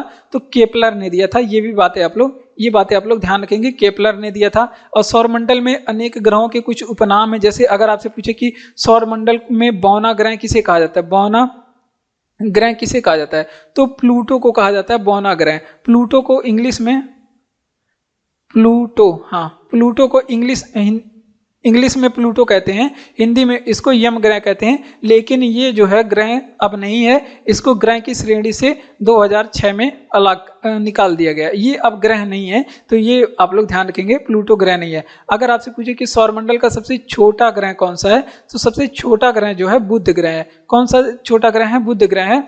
लेकिन आप लोग ध्यान रखेंगे, बुध ग्रह के पास कोई भी उपग्रह नहीं है, कोई भी उपग्रह नहीं है, और बुध ग्रह सूर्य के निकट होने के कारण इसमें सर्वाधिक तापांतर पाया जाता है, यानी कि ये दिन के समय में अत्यधिक गर्म हो जाता है और रात के समय में अत्यधिक ठंडा हो जाता है। उसके बाद अगर छोटा ग्रह पूछ ले तो बुध बताएंगे, लेकिन अगर आपसे पूछे कि सौरमंडल का सबसे छोटा उपग्रह कौन सा है, तो आप लोग क्या बताएंगे? सबसे छोटा जो उपग्रह है डीमोस है। डीमोस किसका उपग्रह है? तो ये मंगल ग्रह का उपग्रह है। मंगल ग्रह के पास कुल 2 उपग्रह हैं, एक तो है मंगल ग्रह के पास 2 उपग्रह है, एक तो है डीमोस और दूसरा है कौन सा? फोबोस। ये 2 उपग्रह हैं, केवल मंगल ग्रह के पास 2 ही उपग्रह हैं। ये भी बातें आप लोग ध्यान रखेंगे। अगर आपसे पूछे कि सबसे सौरमंडल का सबसे बड़ा ग्रह कौन सा है, तो आप लोग बताएंगे कौन सा ग्रह है सबसे बड़ा? बृहस्पति है। कौन सा ग्रह है? बृहस्पति सबसे बड़ा ग्रह है। अगर आपसे पूछे कि सबसे सौरमंडल का सबसे बड़ा उपग्रह कौन सा है, तो जो सबसे बड़ा उपग्रह है सौरमंडल का उसका नाम है गैनीमिड। क्या है? गैनीमिड सबसे बड़ा उपग्रह है। और 21 ग्रह का उपग्रह है, तो ये ब्रह्मपुत्र का उपग्रह है। तो ये भी बातें आप लोग ध्यान रखेंगे। तो इतनी बातें इससे ध्यान रखेंगे। चलिए हम लोग रिवीजन करते हैं। उसके बाद अगर आपसे पूछे कि चमकीला ग्रह किसे कहते हैं, चमकीला ग्रह किसे कहते हैं, या फिर सांझ या फिर भोर का तारा अगर आपसे पूछे किसे कहते हैं, भोर, सांझ या भोर का तारा आपसे पूछे किसे कहते हैं, या फिर पूछ ले कि पृथ्वी की बहन किसे कहते हैं, पृथ्वी की बहन किसे कहते हैं, क्योंकि देखने में रूपरेखा में ये पृथ्वी के समान है। तो ये सभी जो उपनाम है ये शुक्र के हैं। ठीक, ये आप लोग ध्यान रखेंगे। सबसे गर्म ग्रह जो है शुक्र है हमारे सौरमंडल का। ग्रहों की गति का नियम किसने दिया था? तो केपलर ने दिया था। आप लोग इसे ध्यान रखेंगे, किसने दिया था? केपलर ने। बौना ग्रह किसे कहा जाता है? प्लूटो को, जिसे हिंदी में यम ग्रह कहते हैं। अब ये ग्रह की श्रेणी से 2006 में निकाल दिया गया है। सबसे छोटा ग्रह सौरमंडल का बुध ग्रह है। सबसे छोटा उपग्रह जो है सौरमंडल का डीमोस है, जो मंगल ग्रह का है। सबसे बड़ा उपग्रह जो है हमारे सौरमंडल का बृहस्पति है। और सबसे बड़ा ग्रह है बृहस्पति, और सबसे बड़ा उपग्रह पूछे तो गैनीमीड है, जो कि बृहस्पति का एक ग्रह है। ठीक, बृहस्पति का एक उपग्रह है। सबसे चमकीला जो ग्रह है वो सांझ का तारा, भोर का तारा, और चमकीला ग्रह पृथ्वी की बहन, ये सभी शुक्र को कहा जाता है। ठीक, बढ़ते हैं अपने अगले प्रश्न की। अगला प्रश्न है बुक, कह रहा है कि रजत रंगिनी या फिर राज तरंगिनी भी बोला जाता है, इसके लेखक कौन है? तो इसके लेखक हैं कल्हड़। और ये बात एग्जाम में बहुत बार पूछी गई है। आप प्रैक्टिस सेट वगैरह उठा के देख लेंगे, कम से कम ये 500 बार एग्जाम में पूछी गई है। ठीक, तो आइए चलिए देख लेते हैं कुछ पुस्तकों के बारे में जो प्राचीन काल की पुस्तकें हैं वो पूछी जाती हैं। जैसे रजत रंगिनी के लेखक पूछ ले तो कल्हड़ है। ठीक, कल्हड़ रजत रंगिनी की लेखक है। अगर आपसे पूछे कि वहीं पे कुछ पुस्तकें जैसे गीत गोविंद हो गए, गीत गोविंद के साथ एक और पुस्तक आप लोग ध्यान रखेंगे, रति मंजरी। गीत गोविंद के साथ रति मंजरी, ये किसकी पुस्तक है? तो रति मंजरी और गीत गोविंद, ये दोनों आपके, गीत गोविंद आपके जयदेव की हैं। किसकी? जयदेव की पुस्तक है। ये बातें आप लोग ध्यान रखेंगे। अगर पृथ्वीराज रासो की बात करें, पृथ्वीराज रासो की बात करें, इसके जो लेखक हैं उनका नाम है चंद्र बरदाई। कौन है? चंद्र बरदाई इसके लेखक का नाम है। उसके बाद आप लोग मृच्छ कटिकम के बारे में ध्यान रखेंगे। मृच्छ कटिकम, मृच्छ मतलब मिट्टी का खिलौना, मृच्छ कटिकम का मतलब मिट्टी का खिलौना होता है। इसके एक लेखक कौन है? शूद्रक है। कौन? शूद्रक हो गए। उसके बाद बुद्ध चरित्र के लेखक अगर आपसे पूछे, बुद्ध चरित्र के लेखक कौन है? तो इसके लेखक हैं अश्वघोष। कौन है? अश्वघोष। उसके बाद आप लोग एक और आप लोग ध्यान रखेंगे, अगर आपसे पूछे कि सूर सागर के लेखक कौन है? सूर सागर के लेखक कौन है? सूरदास। कौन है? सूरदास। तो ये सभी चीजें आप लोग यहाँ पे ध्यान रखेंगे इतने पुस्तकों के बारे में, क्योंकि बार बार एग्जामों में पूछे जाते हैं। रति मंजरी के लेखक कौन है? तो कल्हड़ है। रजत रंगिनी के लेखक कौन है? कल्हड़ है। और पृथ्वीराज रासो चंद्रबरदाई। गीत गोविंद रतिमंजरी, इसके लेखक कौन है? जयदेव। और बुद्ध चरित के लेखक कौन है? अश्वघोष। और सूर सागर के लेखक कौन है? सूरदास हैं। कौन है? सूरदास हैं। उसके बाद आप लोग ध्यान रखेंगे मृच्छकटिकम के लेखक कौन है? शूद्रक हैं। तो इतनी बातें आप लोग यहाँ पे ध्यान रखेंगे। बढ़ते हैं अपने अगले प्रश्न की ओर। हाँ, अगर आपको क्लास अच्छा लग रहा है तो यहाँ पे सब्सक्राइब करिए, चैनल को सब्सक्राइब करिए और वीडियो को अपने दोस्तों तक शेयर करिए और वीडियो को लाइक भी करिए और कमेंट करके बताइए कि ये क्लास आपको कैसा लग रहा है। और पीडीएफ आपको टेलीग्राम चैनल का लिंक डिस्क्रिप्शन में दिया गया है, आप लोग को वहां मिलेगा। ठीक, बढ़ते हैं अपने अगले प्रश्न की ओर। हमारा अगला प्रश्न है कि नींबू के रस का पीएच मान कितना है? तो नींबू का रस, देखिए एग्जाम में कई चीजों का पीएच मान पूछा जाता है, जैसे नींबू का रस का पूछ लिया, उसके बाद रक्त का पूछ लेता है, उसके बाद आपका आंसू का पूछ लेगा, मानव पेशाब का पूछ लेगा, या फिर गैस्ट्रिक जूस का पूछ लेगा, दूध का पूछ लेगा। तो इस तरह से पीएच मान पूछे जाते हैं एग्जाम में। आइए चलिए कुछ पीएच मानों के देख लेते हैं। जैसे नींबू के रस का पीएच मान ये लगभग 2 होता है। कितना होता है? लगभग 2 होता है। इसके बाद अगर आपसे पूछे कि मानव रक्त का पीएच मान कितना होता है, तो ये 7.4 है। एग्जाम में कई बार पूछा गया है। अगर आपसे पूछे कि वहीं पे मानव पेशाब का पीएच मान कितना होता है, मानव पेशाब का पीएच मान कितना होता है, तो ये बात आप लोग ध्यान रखेंगे। 5.5 से लेकर के 7.5 तक यहाँ पे ध्यान रखेंगे। गैस्ट्रिक जूस के बारे में पूछ ले, अगर गैस्ट्रिक जो आपका HCl होता है, अमाशय में पाया जाता है, गैस्ट्रिक जूस उसे बोलते हैं। अगर आपसे पूछे इसका पीएच मान, गैस्ट्रिक जूस में कई सारे गैस होते हैं, जिसमें से गैस्ट्रिक जूस में कई सारे अम्ल होते हैं, जिसमें से एक आपका HCl भी है। और इसका पीएच मान पूछ ले 1 से लेकर के 3 के बीच में होता है। देखिए पीएच मान का बात ये है ना, इसमें क्या होता है पीएच मान में, अगर 7 से वैल्यू 7 से कम है तो क्या होगा ये, तो उसको बोलेंगे अम्ल। अगर वैल्यू 7 है, केवल 7 है, तो इसको कहेंगे क्या, ये होता है, ये विलयन जो होता है उदासीन होता है। कैसा होता है? उदासीन। अगर वैल्यू जो है 7 से अधिक है, अगर वैल्यू 7 से अधिक है तो इसको क्या कहेंगे? इसको कहेंगे क्षारीय। इस विलयन को क्या बोलेंगे? क्षारीय। तो ये बातें आप लोग ध्यान रखेंगे। चलिए इसका रिवीजन करते हैं कि नींबू के रस का पीएच मान कितना होता है। तो नींबू के रस का पीएच मान 2 होता है। मानव रक्त का पीएच मान 7.4, मानव पेशाब का पीएच मान 5.5 से लेकर के 7.5। अगर गैस्ट्रिक जूस का पूछे तो 1 से 3 के बीच में होता है। और 7 से कम रहा तो 7 से कम रहा वैल्यू तो अम्ल कहा जाएगा। साथ ही रहा केवल 7 वैल्यू 7 आती है तो उसको उदासीन कहा जाता है। जिससे जल कैसा होता है, वैल्यू उसका 7 होता है तो वो उदासीन होता है, बिल्कुल ना हमको खट्टा लगता है ना क्षारीय लगता है। और 7 से अधिक रहा वैल्यू तो उसको क्या बोलते हैं? क्षारीय विलयन बोलते हैं। अगला प्रश्न है कि विश्व धरोहर स्थल कौन कौन है। तो देखिए कुछ हमारे पास विश्व धरोहर स्थल है। ये पूछता है किस राज्य में स्थित है, या फिर इसे विश्व धरोहर स्थल में शामिल कब किया गया, या फिर ऐसे पूछता है ये किस चीज से संबंधित है। देखिए विश्व धरोहर स्थल कौन कौन से हैं, जैसे आइए चलिए कुछ विश्व धरोहर के बारे में देख लेते हैं, वो किस राज्य में है और उसे विश्व धरोहर कब बनाया गया है ये देख लेते हैं। जैसे धौलावीरा, आप लोग ध्यान रखेंगे। धौलावीरा जानते हैं ये आपका किस राज्य में है। अगर आपसे पूछे धौलावीरा तो ये गुजरात राज्य में। लेकिन अगर आपसे पूछे कि इसे विश्व धरोहर में कब शामिल किया गया था तो 2021 में इसे विश्व धरोहर बनाया गया था। उसके बाद अजंता एंड एलोरा की गुफाओं के बारे में ध्यान रखेंगे। अजंता एंड एलोरा की गुफाएं ये कहाँ पे है? महाराष्ट्र राज्य में। इसको विश्व धरोहर स्थल में कब शामिल किया गया? तो इसको 1983 में विश्व धरोहर स्थल बनाया गया। उसके बाद आगरा आपसे पूछ ले, आगरा का ताजमहल जो कि प्रेम का निशानी भी जिसे कहा जाता है, ये कहाँ पे है? तो ये अपने उत्तर प्रदेश में है। इसीलिए उत्तर प्रदेश वाले प्रेम में ज्यादा पागल रहते हैं। उसके बाद ये पूछे कब इसको विश्व धरोहर में शामिल किया गया, तो इसे भी 1983 में शामिल किया गया। एलिफेंटा पूछ ले कहाँ पे है, एलिफेंटा के बारे में पूछ ले, एलिफेंटा गुफा कहाँ पे है, तो ये भी आपके कहाँ पे है, एलिफेंटा पूछ ले तो ये भी महाराष्ट्र में है। कहाँ पे? महाराष्ट्र में। अगर आपसे पूछे इसे विश्व धरोहर स्थल कब बनाया गया, तो इसको 1987 में बनाया गया था। उसके बाद आपका भीम बेटिका पूछ ले, भीम बेटिका नामक गुफा ये कहाँ पे है, तो भीम बेटिका वाला जो है ना ये है आपका मध्य प्रदेश में। भीम बेटिका मध्य प्रदेश में। इसे विश्व धरोहर कब बनाया गया, तो इसे बनाया गया था 2003 में। कब बनाया गया था? 2003 में। ये बातें आप लोग ध्यान रखेंगे। सांची का स्तूप एक और है, आप लोग ध्यान रखेंगे यहाँ पे। सांची का स्तूप या फिर ये बौद्ध धर्म से संबंधित है, ये भी बातें पूछी जाती है। तो बौद्ध धर्म से संबंधित है। सांची का स्तूप कहाँ पे स्थित है? तो ये मध्य प्रदेश में स्थित है, मध्य प्रदेश में। इसे विश्व धरोहर में कब शामिल किया गया था? तो इसे 1989 में शामिल किया गया था मध्य प्रदेश में। तो इतनी बातें आप लोग ध्यान रखेंगे। आइए चलिए रिवीजन करते हैं कि विश्व धरोहर स्थल कौन कौन से हैं। देखिए, धौलावीरा हो गया, कहाँ पे? गुजरात में 2021 में शामिल किया गया। अजंता हो गया, महाराष्ट्र में 1983 में शामिल किया गया।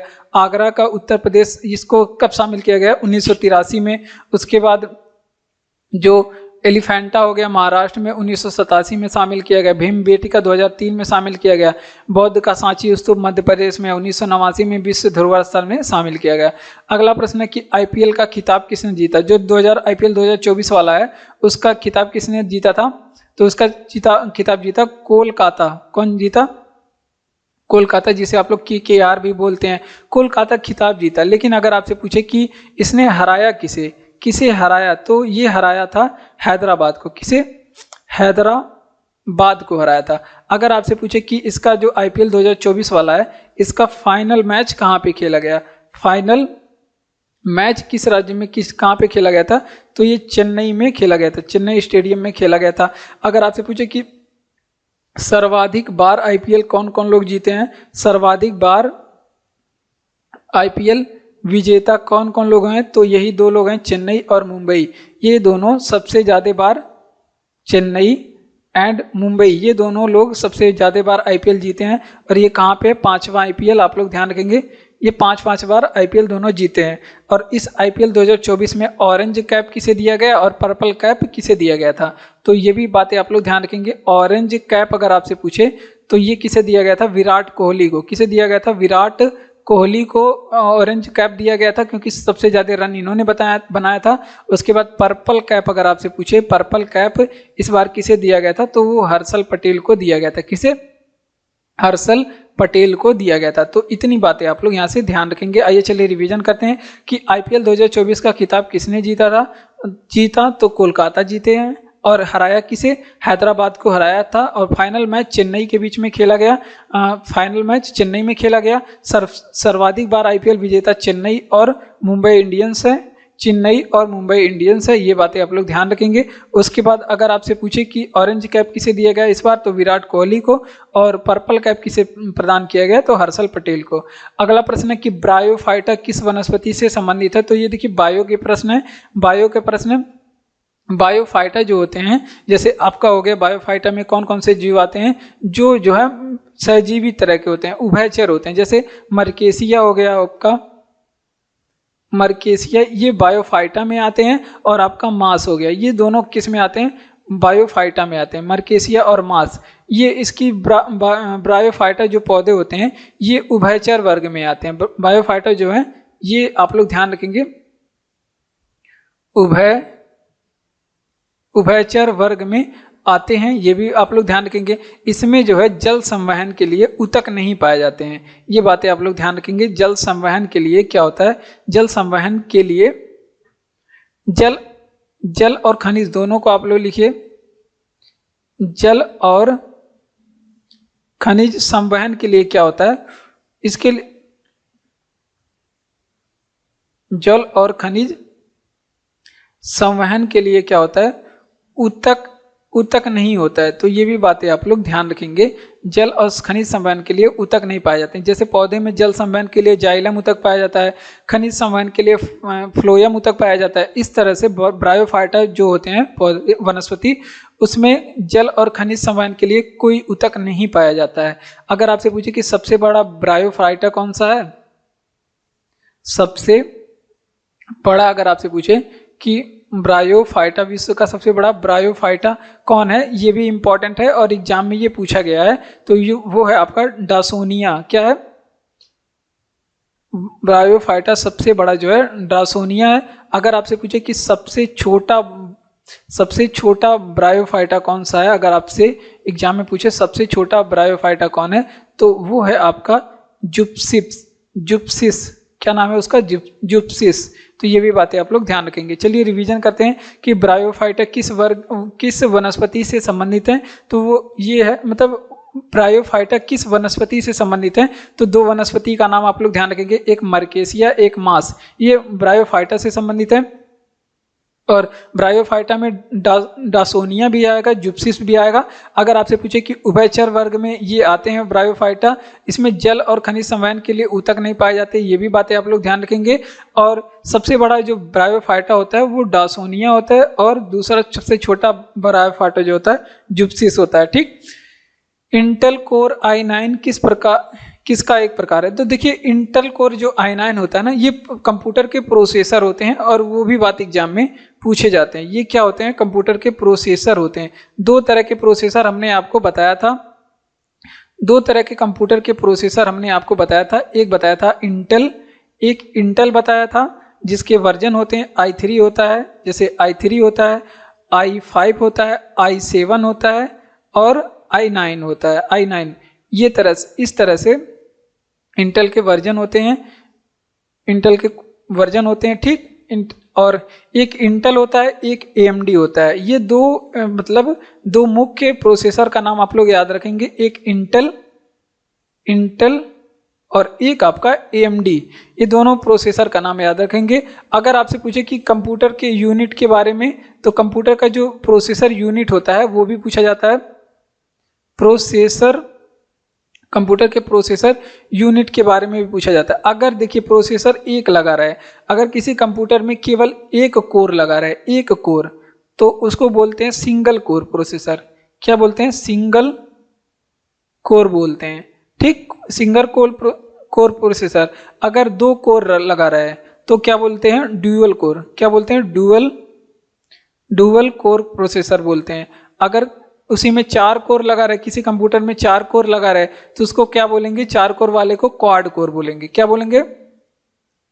क्वाड कोर बोलेंगे। अगर कोर 6 लगा रहा है, कोर का मतलब आप लोग ऐसे समझिए कि हाथ, कार्य करने के लिए हाथ। जिसके पास 4 हाथ रहेगा और तेज काम करेगा, जिसके पास 6 हाथ रहेगा और काम करेगा। तो ये कोर का मतलब आप लोग हाथ समझिए। प्रोसेसर का मतलब यही होता है, उसकी क्षमता कितनी तेजी से कार्य कर रहा है। अगर 6 कोर लगा रहे तो उसको हेक्सा कोर बोलेंगे, कहा जाएगा कि इसमें हेक्सा कोर लगा है। ये तो नाम आप लोग ऐसे ही जानते होंगे, समझते होंगे। अगर 8 कोर लगा है तो उसको ऑक्टा कोर बोलेंगे। क्या बोलेंगे? ऑक्टा कोर बोलेंगे।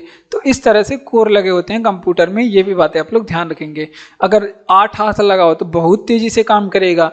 दो कोर के मतलब 4 गुना तेज काम करेगा 2 कोर वाले से, और 4 कोर वाले के दुगना तेज काम करेगा। तो इस तरह से उसमें कोर लगे होते हैं। देखिए, इंटेल i9 किसका एक प्रकार है? तो ये प्रोसेसर का एक प्रकार है। कंप्यूटर के हमने 2 प्रोसेसर बताए, कौन कौन? एक इंटेल, एक AMD। ज्यादा इंटेल ही चलता है, ज्यादा AMD। इंटेल अच्छा माना जाता है, जिसमें से कई वर्जन आते हैं, जिसमें i3 होता है, i5 होता है, i7 होता है, i9 होता है। सबसे महंगा वाला जो होता है i9 होता है, और उसमें मतलब बहुत ज्यादा फास्ट काम करता है i9। i3 जो होता है वो थोड़ा स्लो होता है, फिर उससे ज़्यादा हाई होता है i5, फिर उससे ज़्यादा तेज काम करता है i7, फिर उससे ज़्यादा फास्ट रहता है i9। ठीक, तो प्रोसेसर की यूनिट भी बताया हमने। यूनिट का मतलब जैसे देखिए, कोई एक सिंगल कोर है तो मतलब समझ लीजिए एक हाथ है उसके पास। डुअल कोर है मतलब 2 हाथ है, तेजी और एक कोर की अपेक्षा दुगना तेजी से काम करेगा। और 4 कोर है मतलब क्वाड कोर है तो और तेजी से काम करेगा। 6 कोर है तो और तेजी से, 8 कोर है तो और तेजी से। हुमायूं नामक किसके द्वारा लिखी गई? तो हुमायूं नामक के जो लेखक है वो गुलबदन बेगम है। कौन है? गुलबदन बेगम। इन्होंने हुमायूं नामा को लिखा था। अब बाबर के 4 बेटवा थे। बाबर के कितने बेटवा थे? 4। ये भी बात एग्जाम में पूछी जाती है, और उसमें सबसे प्रसिद्ध है वो हुमायूं है। हुमायूं कौन कौन से बेटे थे ये आप लोग देख लीजिए। हुमायूं, कामरान, हिंदाल और अस्करी। जब बाबर मरा तो इन दोनों में इन सभी में भीषण, कामरान, इन सभी में बहुत ज्यादा भीषण युद्ध हुआ था राज्याभिषेक को पाने के लिए। ठीक, तो ये भी आप लोग ध्यान रखेंगे। इसमें से हुमायूं का जन्म पूछा जाता है कहाँ पे हुआ था? तो ये काबुल में ये प्रकट हुआ था। कहाँ पे? काबुल में। ये बातें आप लोग ध्यान रखेंगे। बाबर के 4 बेटे थे, ये भी बात एग्जाम में पूछी जाती है। और देखिए, अगर आपसे पूछे कि बाबर नामा किसने लिखा था, बाबर नामा, तो ये लिखे थे किसने, श्रीमान बाबर जी ने। कौन लिखा था, बाबर ने लिखा था। लेकिन इसमें एक लोचा था कि ये तुर्की भाषा में लिखा था। और एग्जाम में ये पूछा जाता है कि बाबर द्वारा लिखित कथा, आत्मकथा, बाबरनामा, ये बाबर की आत्मकथा है, ये किस भाषा में लिखी थी बाबर ने, तो वो तुर्की भाषा में लिखा था। लेकिन इसको फारसी में अनुवाद किसने किया, ये भी बातें पूछी जाती है। फारसी अनुवाद इसमें किसने किया बाबरनामा का, तो वो किए थे अब्दुल रहीम किए थे। कौन किए थे, अब्दुल रहीम खान खाना। तो ये बातें आप लोग यहाँ पे ध्यान रखेंगे। ये चलिए इसका रिवीजन करते हैं कि हुमायूं नामा किसके द्वारा लिखी गई, तो वो इसके रचनाकार कौन है, गुलबदन बेगम है। और बाबर के 4 बेटे थे, हुमायूं, कामरान, हिंदाल और अस्करी। और काबुल में हुमायूं का जन्म हुआ था। बाबरनामा किसने लिखा था, बाबर, लेकिन ये तुर्की भाषा में लिखे थे। और इसको फारसी में अनुवाद बाबरनामा का किसने किया, तो अब्दुल रहीम ने किया। अब्दुल रहीम खान खाना भी इसे इन्हें बोला जाता है, तो इन्होंने इसको फारसी में लिखा था। अगला प्रश्न क्या कह रहा है, तो देखिए, भारत के गणतंत्र दिवस समारोह में मुख्य अतिथि कौन थे, इमैनुअल मैक्रोन थे। कौन थे,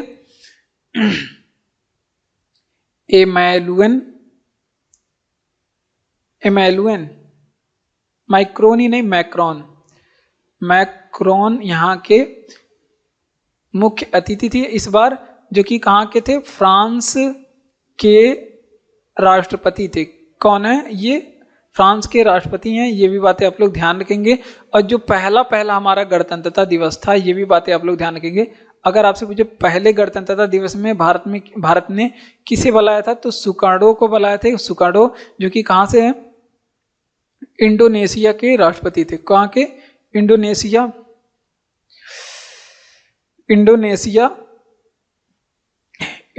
के राष्ट्रपति थे। ये भी बातें आप लोग ध्यान रखेंगे। और गणतंत्र का अर्थ एग्जाम में पूछा जाता है कि आखिर बताइए गणतंत्र का अर्थ क्या होता है, जहां पे शासक जो है वंशानुगत नहीं होते हैं। जहां पे शासक का जो पद होता है, शासक का पद वो वंशानुगत नहीं होता है, उस देश को क्या कहते हैं, गणतंत्र कहते हैं। ऐसे देश को क्या कहते हैं, गणतंत्र कहते हैं। जैसे अपना भारत है, यहाँ पे जो भी योग्य रहेगा वो राष्ट्रपति बन सकता है। और कई जगह ऐसे जैसे राजा महाराजा होते थे, तो पहले गणतंत्र वो नहीं था, वो राजशाही चलता था कि जो राजा है उसका बेटा फिर राजा बनेगा, फिर बेटे का बेटा राजा बनेगा, फिर बेटे के बेटे के बेटा राजा बनेगा, फिर बेटे के बेटे का बेटा का बेटा वो राजा बनेगा। तो इस तरह से होता था पहले। ठीक, देखिए जो गणतंत्रता दिवस हम लोग 26 जनवरी के दिन मनाते हैं ना, इसमें भी एक लोचा है। जैसे देखिए 26 जनवरी 1930 के दिन, 26 जनवरी 1930 था, इस दिन से हम लोग क्या मनाते आ रहे हैं, स्वाधीनता दिवस। क्या, स्वाधीनता दिवस। ठीक, तो अब स्वाधीनता दिवस को धीरे धीरे लोग भूल रहे थे, इस वजह से क्या किया गया, 26 जनवरी 1950 को 26 जनवरी 1950 को क्या कर दिया गया, देश में संविधान लागू किया गया। और इस दिन से हम लोग क्या मनाने लगे, गणतंत्रता दिवस। क्या मनाने लगे, गणतंत्रता दिवस मनाया जाने लगा। ठीक, ये बातें आप लोग ध्यान रखेंगे, नहीं तो उससे पहले हम लोग स्वाधीनता दिवस इस दिन मनाते थे। चलिए इसका रिवीजन करते हैं। भारत के गणतंत्र दिवस समारोह के मुख्य अतिथि कौन थे, तो इमैनुअल मैक्रोन थे, जो कि कौन है, फ्रांस के राष्ट्रपति हैं। ठीक, और पहला जो गणतंत्र दिवस हमारा मनाया गया था उसमें इंडोनेशिया के जो राष्ट्रपति थे वो आए थे। और गणतंत्र का अर्थ क्या होता है, शासक का जो पद है वो वंशानुगत ना हो। ठीक, और 26 जनवरी 1930 के दिन से हम लोग स्वाधीनता दिवस मनाते थे, लेकिन 26 जनवरी 1950 को संविधान लागू किया गया, तब से लेकर के आज तक हम लोग 26 जनवरी का जो दिन है उसे गणतंत्रता दिवस हम लोग मनाते हैं। पाइथन क्या है, फिर कंप्यूटर से प्रश्न आया, कंप्यूटर से प्रश्न क्या आया, पाइथन क्या है, ये कंप्यूटर में आप लोग पढ़ेंगे। और ये जो प्रश्न है वो आपका पॉलिटी का है। पाइथन क्या है, तो ये प्रोग्रामिंग भाषा है, तो ये भी बातें आप लोग ध्यान रखेंगे, प्रोग्रामिंग भाषा है पाइथन। अब कुछ प्रोग्रामिंग भाषा के बारे में एग्जाम में पूछा जाता है, जैसे पूछेगा पास्कल क्या है, बेसिक क्या है, फोर्ट्रान क्या है, तो ये सभी कंप्यूटर की भाषाएं। आइए चलिए हम लोग कुछ भाषाओं के देख लेते हैं। जैसे पास्कल हो गया, बेसिक बेसिक कंप्यूटर का एक भाषा है, बेसिक हो गया। उसके बाद फोर्ट्रान के बारे में पूछा गया, ये क्या है, ये भी कंप्यूटर का प्रोग्रामिंग लैंग्वेज है। सी हो गया, ये भी कंप्यूटर का प्रोग्रामिंग लैंग्वेज है। सी प्लस प्लस हो गया, जावा हो गया, प्रोग्रामिंग लैंग्वेज है। जावा स्क्रिप्ट, ये सभी वेबसाइट बनाने के लिए या फिर कोई ऐप डिजाइन करने के लिए, कुछ भी चीज़ों कंप्यूटर का एक लैंग्वेज है, उस सभी चीज़ों में पूछा जाता है जावा स्क्रिप्ट।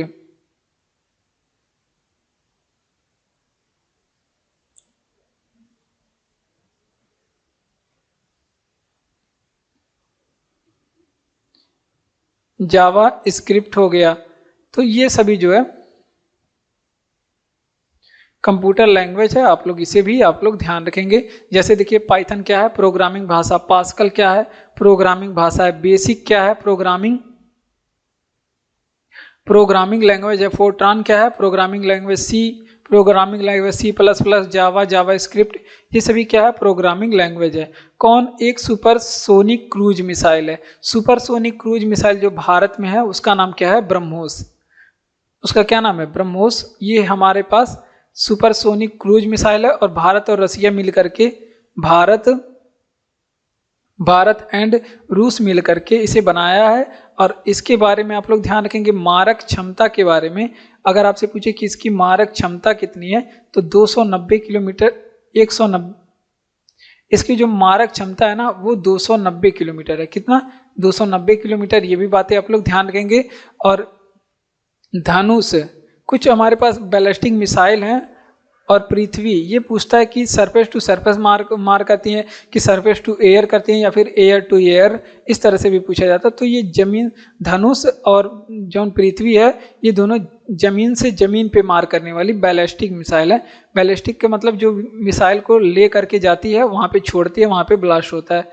और त्रिशूल जो होता है, त्रिशूल, ये कैसी बैलिस्टिक मिसाइल है हमारे पास, तो ये जमीन से हवा में मार करने वाली बैलिस्टिक मिसाइल है।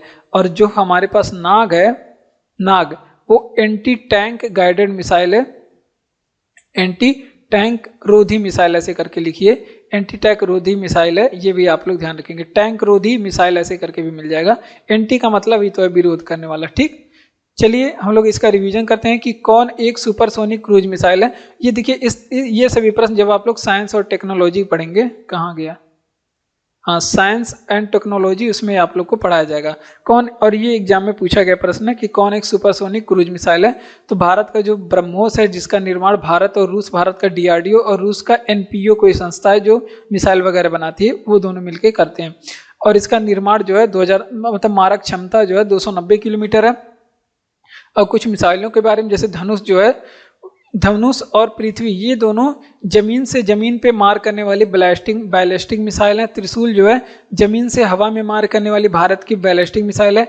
नाग जो है वो एंटी टैंक मिसाइल है। ठीक, अगला है मायोपिया के निवारण में किस लेंस का प्रयोग करते हैं। देखिए मायोपिया के निवारण में, मायोपिया तो सबसे पहले ये आप लोग ध्यान रखेंगे, इस तरह से इंग्लिश में पूछ लेता है, जो हाई, इस प्रश्न को थोड़ा लेवल हाई बनाने के लिए इंग्लिश वर्जन दे देता है।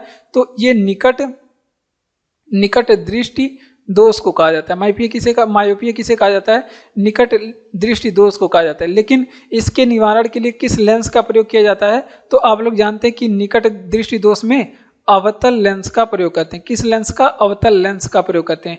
लेकिन यहाँ पे एग्जाम में अवतल लेंस नहीं देगा, एग्जाम में क्या दिया है, एग्जाम में देगा अभिसारी लेंस। कैसा लेंस का प्रयोग किया जाता है, अभिसारी लेंस। तो यहाँ पे देखिए बच्चे अगर नहीं पता होता है तो वो लोग कंफ्यूज हो जाते हैं। तो मायोपियम पूछे कैसे लेंस का प्रयोग किया जाता है, अभिसारी लेंस का प्रयोग किया जाता है। तो ये बातें आप लोग ध्यान रखेंगे। यहीं पे अगर आपसे पूछे कि हाइपरमेट्रोपिया के बारे में, देखिए अगर यहाँ पे लिख लीजिए, अगर आपसे पूछे कि हाइपरमेट्रोपिया में किस लेंस का प्रयोग किया जाता है, तो हाइपरमेट्रोपिया, तो आप सभी जानते हैं हाइपरमेट्रोपिया किसे कहते हैं, तो ये कहते हैं निकट दृष्टि, दूर दृष्टि दोष को किसे बोलते हैं, दूर दृष्टि दोष को बोलते हैं। और दूरदृष्टि दोष में आप लोग जानते हैं किस लेंस का प्रयोग करते हैं? दूरदृष्टि दोष में उत्तल लेंस का प्रयोग किया जाता है। किस लेंस का? उत्तल लेंस का। लेकिन ऑप्शन में क्या आपको मिलेगा? अपसारी लेंस। क्या मिलेगा? अपसारी लेंस। तो इस तरह से आप लोग पहले से ही सचेत रहिए कि किसी भी तरह से एग्जाम में पूछे, पहले ही सतर्क रहिए कि किसी भी तरह से एग्जाम में पूछे प्रश्न तो आप लोग बता सकते हैं। दृष्टि वैषम्य एक रोग है, ये भी आप लोग ध्यान रखेंगे। दृष्टि वैषम्य, इस रोग में क्या होता है? क्षैतिज और ऊर्ध्वाधर जो लाइनें होती हैं उसमें आंख विभेद नहीं कर पाता। इसमें किस लेंस का प्रयोग करते हैं? तो इसमें बेलनाकार, ये भी बातें एग्जाम में पूछी गई हैं, बेलनाकार लेंस का प्रयोग किया जाता है। तो ये सभी बातें एग्जाम में पूछी जाती हैं, याद रखेंगे आप लोग। देखिए मायोपिया के निवारण में किस लेंस का प्रयोग किया जाता है? तो इसमें अभिसारी लेंस का प्रयोग किया जाता है। क्यों हम लोग अभिसारी लिखें? क्योंकि आजकल एग्जाम में अभिसारी लेंस करके दे रहा है तो बच्चे उसमें कंफ्यूज हो जाते हैं, क्योंकि जो अवतल लेंस होता है ना वो इस तरह से होता है और ये अभिसारी लेंस इसे बोलते हैं। क्या बोलते हैं? अभिसारी लेंस बोलते हैं। तो अब मायोपिया किसे कहते हैं? निकट दृष्टि दोष को। और हाइपरमेट्रोपिया किसे कहते हैं? दूर दृष्टि दोष को। और इसके निवारण में अपसारी लेंस, जिसे उत्तल लेंस भी कहते हैं, इसका प्रयोग किया जाता है। दृष्टि वैषम्य में कौन सा लेंस का? बेलनाकार लेंस का प्रयोग किया जाता है। ठीक, अगला प्रश्न है कावेरी जल विवाद किन राज्यों के बीच में? देखिए कुछ जल विवाद भी एग्जामों में पूछे जाते हैं और ये जियोग्राफी से होते हैं। अगर इंडियन रिवर है तो इंडियन ज्योग्राफी से, अगर वर्ल्ड का कोई रिवर है तो वो वर्ल्ड ज्योग्राफी का प्रश्न है। देखिए कावेरी जल विवाद जो है वो किन राज्यों के बीच में है? तो वो है जो आपके, कभी कभी राज्य आता है कर्नाटक और तमिलनाडु, कभी कभी कर्नाटक, केरल, तमिलनाडु, तीनों ऑप्शन में मिलता है। तो आप लोग को जो भी मिले, मतलब जो भी आप लोग ध्यान रखेंगे, कर्नाटक, तीनों आप लोग यहाँ पे लिख लीजिए, कर्नाटक, केरल और तमिलनाडु के बीच में ये बवाल चलता है, तमिलनाडु के बीच में। और एक नदी है कृष्णा नदी, इसके भी बीच में विवाद चलता है, दो राज्यों के बीच में। ये चलता है आंध्र प्रदेश और कर्नाटक के बीच में।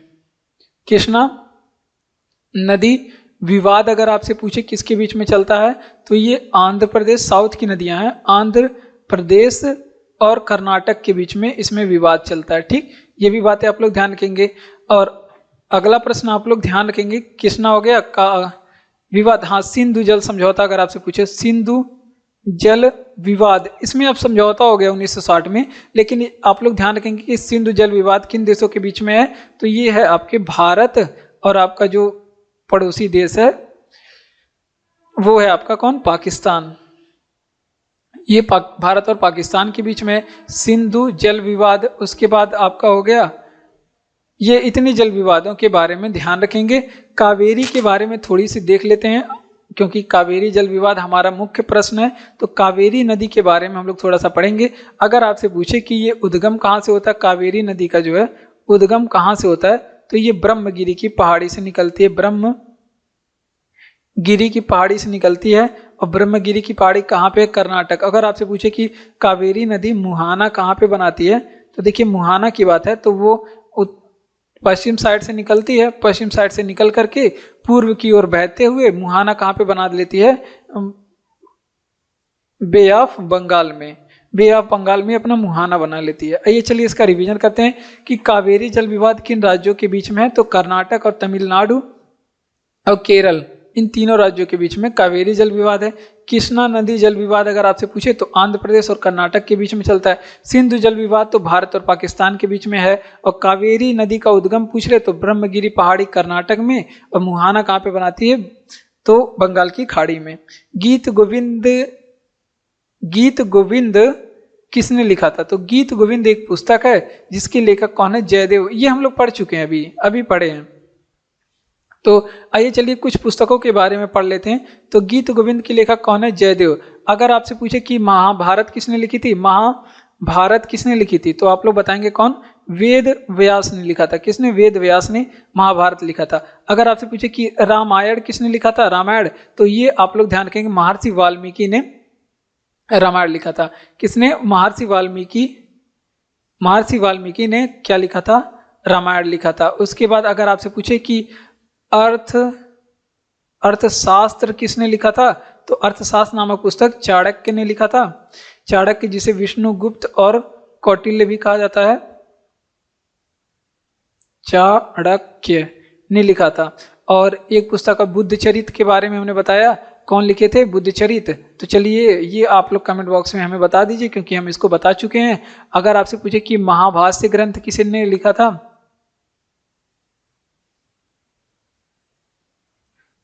बुद्ध चरित के बारे में आप लोग बताएंगे। हर्ष चरित के बारे में हम बता दे रहे हैं।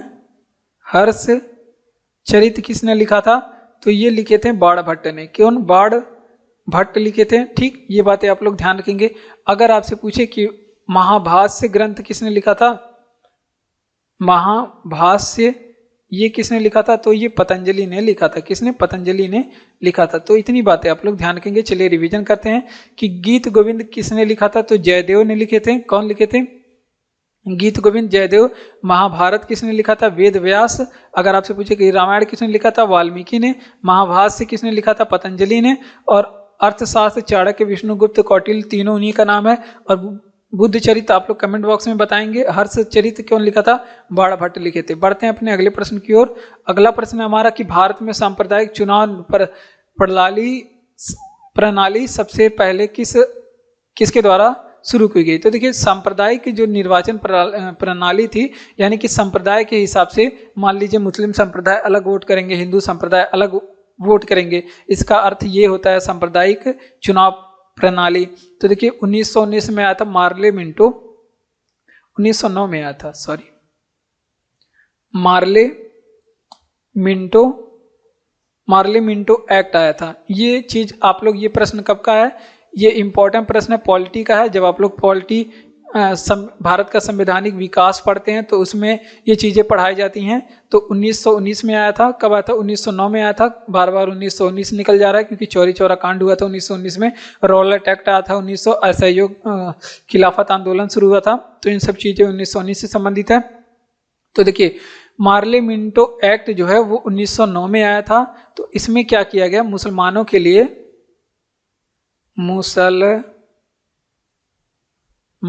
लिए क्या किया गया? मुसलमानों के लिए पृथक निर्वाचन पद्धति प्रणाली की शुरुआत की गई। पृथक निर्वाचन मतलब अलग निर्वाचन की क्या की गई? व्यवस्था की गई। और मार्ले मिंटो जो एक्ट था इसे भारत परिषद अधिनियम भी कहा जाता है। ये भी बातें आप लोग ध्यान रखेंगे, इसे ही भारत परिषद अधिनियम भी कहा जाता है। और रॉलेट एक्ट अगर आपसे पूछे कि कब आया था, तो रॉलेट एक्ट अगर आपसे पूछे कब आया था, तो 1919 में आया था। ठीक, भारत में सांप्रदायिक चुनाव प्रणाली सबसे पहले किसके द्वारा शुरू की गई? तो मार्ले मिंटो एक्ट आया था 1909 में। और ये बात एग्जाम में पूछा गया है, ऐसा नहीं है कि कहीं से ले लिया गया है, जिसे भारत परिषद अधिनियम भी कहते हैं। और मुसलमानों के लिए पृथक निर्वाचन पद्धति की इसमें व्यवस्था की गई। और रॉलेट एक्ट अगर आपसे पूछे 1909 में, जलियांवाला बाग 1919 में, और खिलाफत आंदोलन भी 1919 में शुरू हुआ था। अगला प्रश्न कि गांधी जी ने किस में कांग्रेस सत्र की अध्यक्षता? देखिए कांग्रेस वाला जो है, गांधी जी एकमात्र अधिवेशन था बेलगांव वाला जो जिसमें अध्यक्षता किए थे। तो ये बातें आप लोग ध्यान रखेंगे। ये प्रश्न हमने बताया, बेलगांव में ये अधिवेशन हुआ था।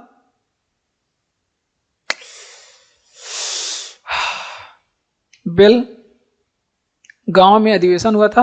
और बेलगांव कहाँ पे पड़ता है? कर्नाटक में। आइए चलिए गांधी जी के कुछ कारनामे देख लेते हैं। जैसे अगर आपसे पूछे कि चंपारण सत्याग्रह गांधी जी ने कब किया था? सत्याग्रह का मतलब क्या होता है? सत्य के लिए आग्रह करना सत्याग्रह कहलाता है। 1917 में चंपारण बिहार में इन्होंने किया था। अगर आपसे पूछे कर नहीं देंगे ये वाला आंदोलन गांधी जी ने कब शुरू किया था? तो ये गांधी जी ने इसको एक साल बाद 1918 में शुरू किया था। अगर आपसे पूछे कि गांधी जी ने असहयोग आंदोलन कब शुरू किया था? तो वो गांधी जी ने 1920 में शुरू किया। 1922 चौरी चौरा कांड के बाद इसे बंद करते हैं। अगर आपसे पूछे कि गांधी जी ने एक और सविनय अवज्ञा जिसे नमक तोड़ो डांडी मार्च भी कहते हैं, अवज्ञा आंदोलन, नमक तोड़ो कानून भी कहते हैं, ये कब शुरू हुआ?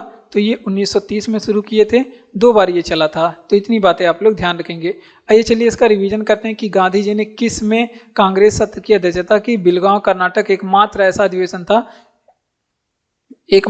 अधिवेशन था जिसमें गांधी जी अध्यक्षता किए थे, बेलगांव वाला।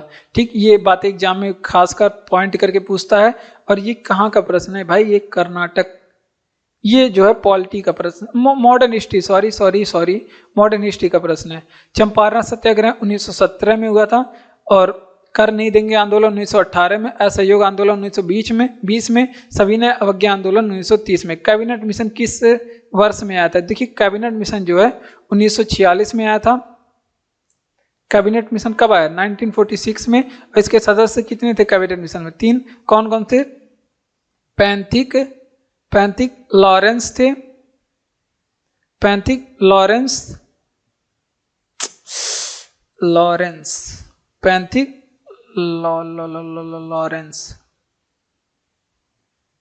जल्दी के चक्कर में और ज्यादा लेट हो जा रहा है। पैंथिक लॉरेंस, एवी अलेक्जेंडर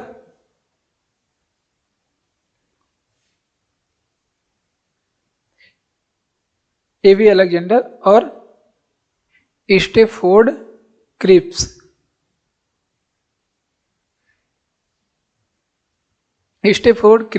भाई थोड़ा मैनेज कर लेना यहाँ पे लिखने में अगर गलती। अगर आप भारत में क्या हुआ? संविधान सभा का गठन हुआ। क्या हुआ? संविधान सभा बनाया गया। इसके तहत कैबिनेट मिशन के तहत संविधान सभा का गठन हुआ संविधान बनाने के लिए। और इसमें कुल सदस्य कितने भाग लिए? इसमें कुल सदस्य भाग लिए, ये भी पूछा जाता है। 389 सदस्य भाग लिए। अगर आपसे पूछे कि वहां पे ब्रिटिश प्रांत से कितने सदस्य थे, ब्रिटिश कितने सदस्य थे, तो 292 सदस्य ब्रिटिश प्रांत से थे। अगर आपसे पूछे कि देसी रियासत से कितने सदस्य थे, रियासत, ये इससे कितने सदस्य थे, तो 93 सदस्य थे। और ये कमिश्नरी, यहाँ पे लिखिए चीफ कमिश्नरी क्षेत्र से, चीफ कमिश्नरी क्षेत्र से कितने सदस्य थे, तो ये भी आप लोग ध्यान रखेंगे, 4। आइए चलिए इसका रिवीजन करते हैं कि कैबिनेट मिशन किस वर्ष आया था। तो ये 1946 में आया था कैबिनेट मिशन। पैंथिक लॉरेंस, एवी अलेक्जेंडर, स्टेफोर्ड, इसके 3 सदस्य थे। कैबिनेट मिशन के सदस्य पूछे तो 3 थे। संविधान सभा में कुल सदस्य कितने थे? इसके तहत संविधान सभा का गठन हुआ। इसमें कुल सदस्य अगर आपसे पूछे 389 थे, जिसमें 292 ब्रिटिश प्रांत से थे। ब्रिटिश प्रांत से कितने थे? 292। और अगर आपसे देसी रियासत से 93 सदस्य, और चीफ कमिश्नरी क्षेत्र से 4 सदस्य थे। बढ़ते हैं अपने अगले प्रश्न की ओर। जय हिंद। आज के क्लास में बस इतना ही। उम्मीद है कि आपको क्लास अच्छा लगा होगा, आपके फायदे की चीज़ इसमें मिली होगी और आपके एग्जाम के लिए इम्पोर्टेंट चीज़ रही होंगी। अगर क्लास आपको सही में अच्छा लगा होगा तो इस क्लास को लाइक करिए, अपने दोस्तों तक शेयर करिए और हमारे साथ जुड़िए। इसी तरह के और भी प्रश्न और भी क्लास पाने के लिए और अपनी तैयारी मजबूती से आगे बढ़ाने के लिए। धन्यवाद।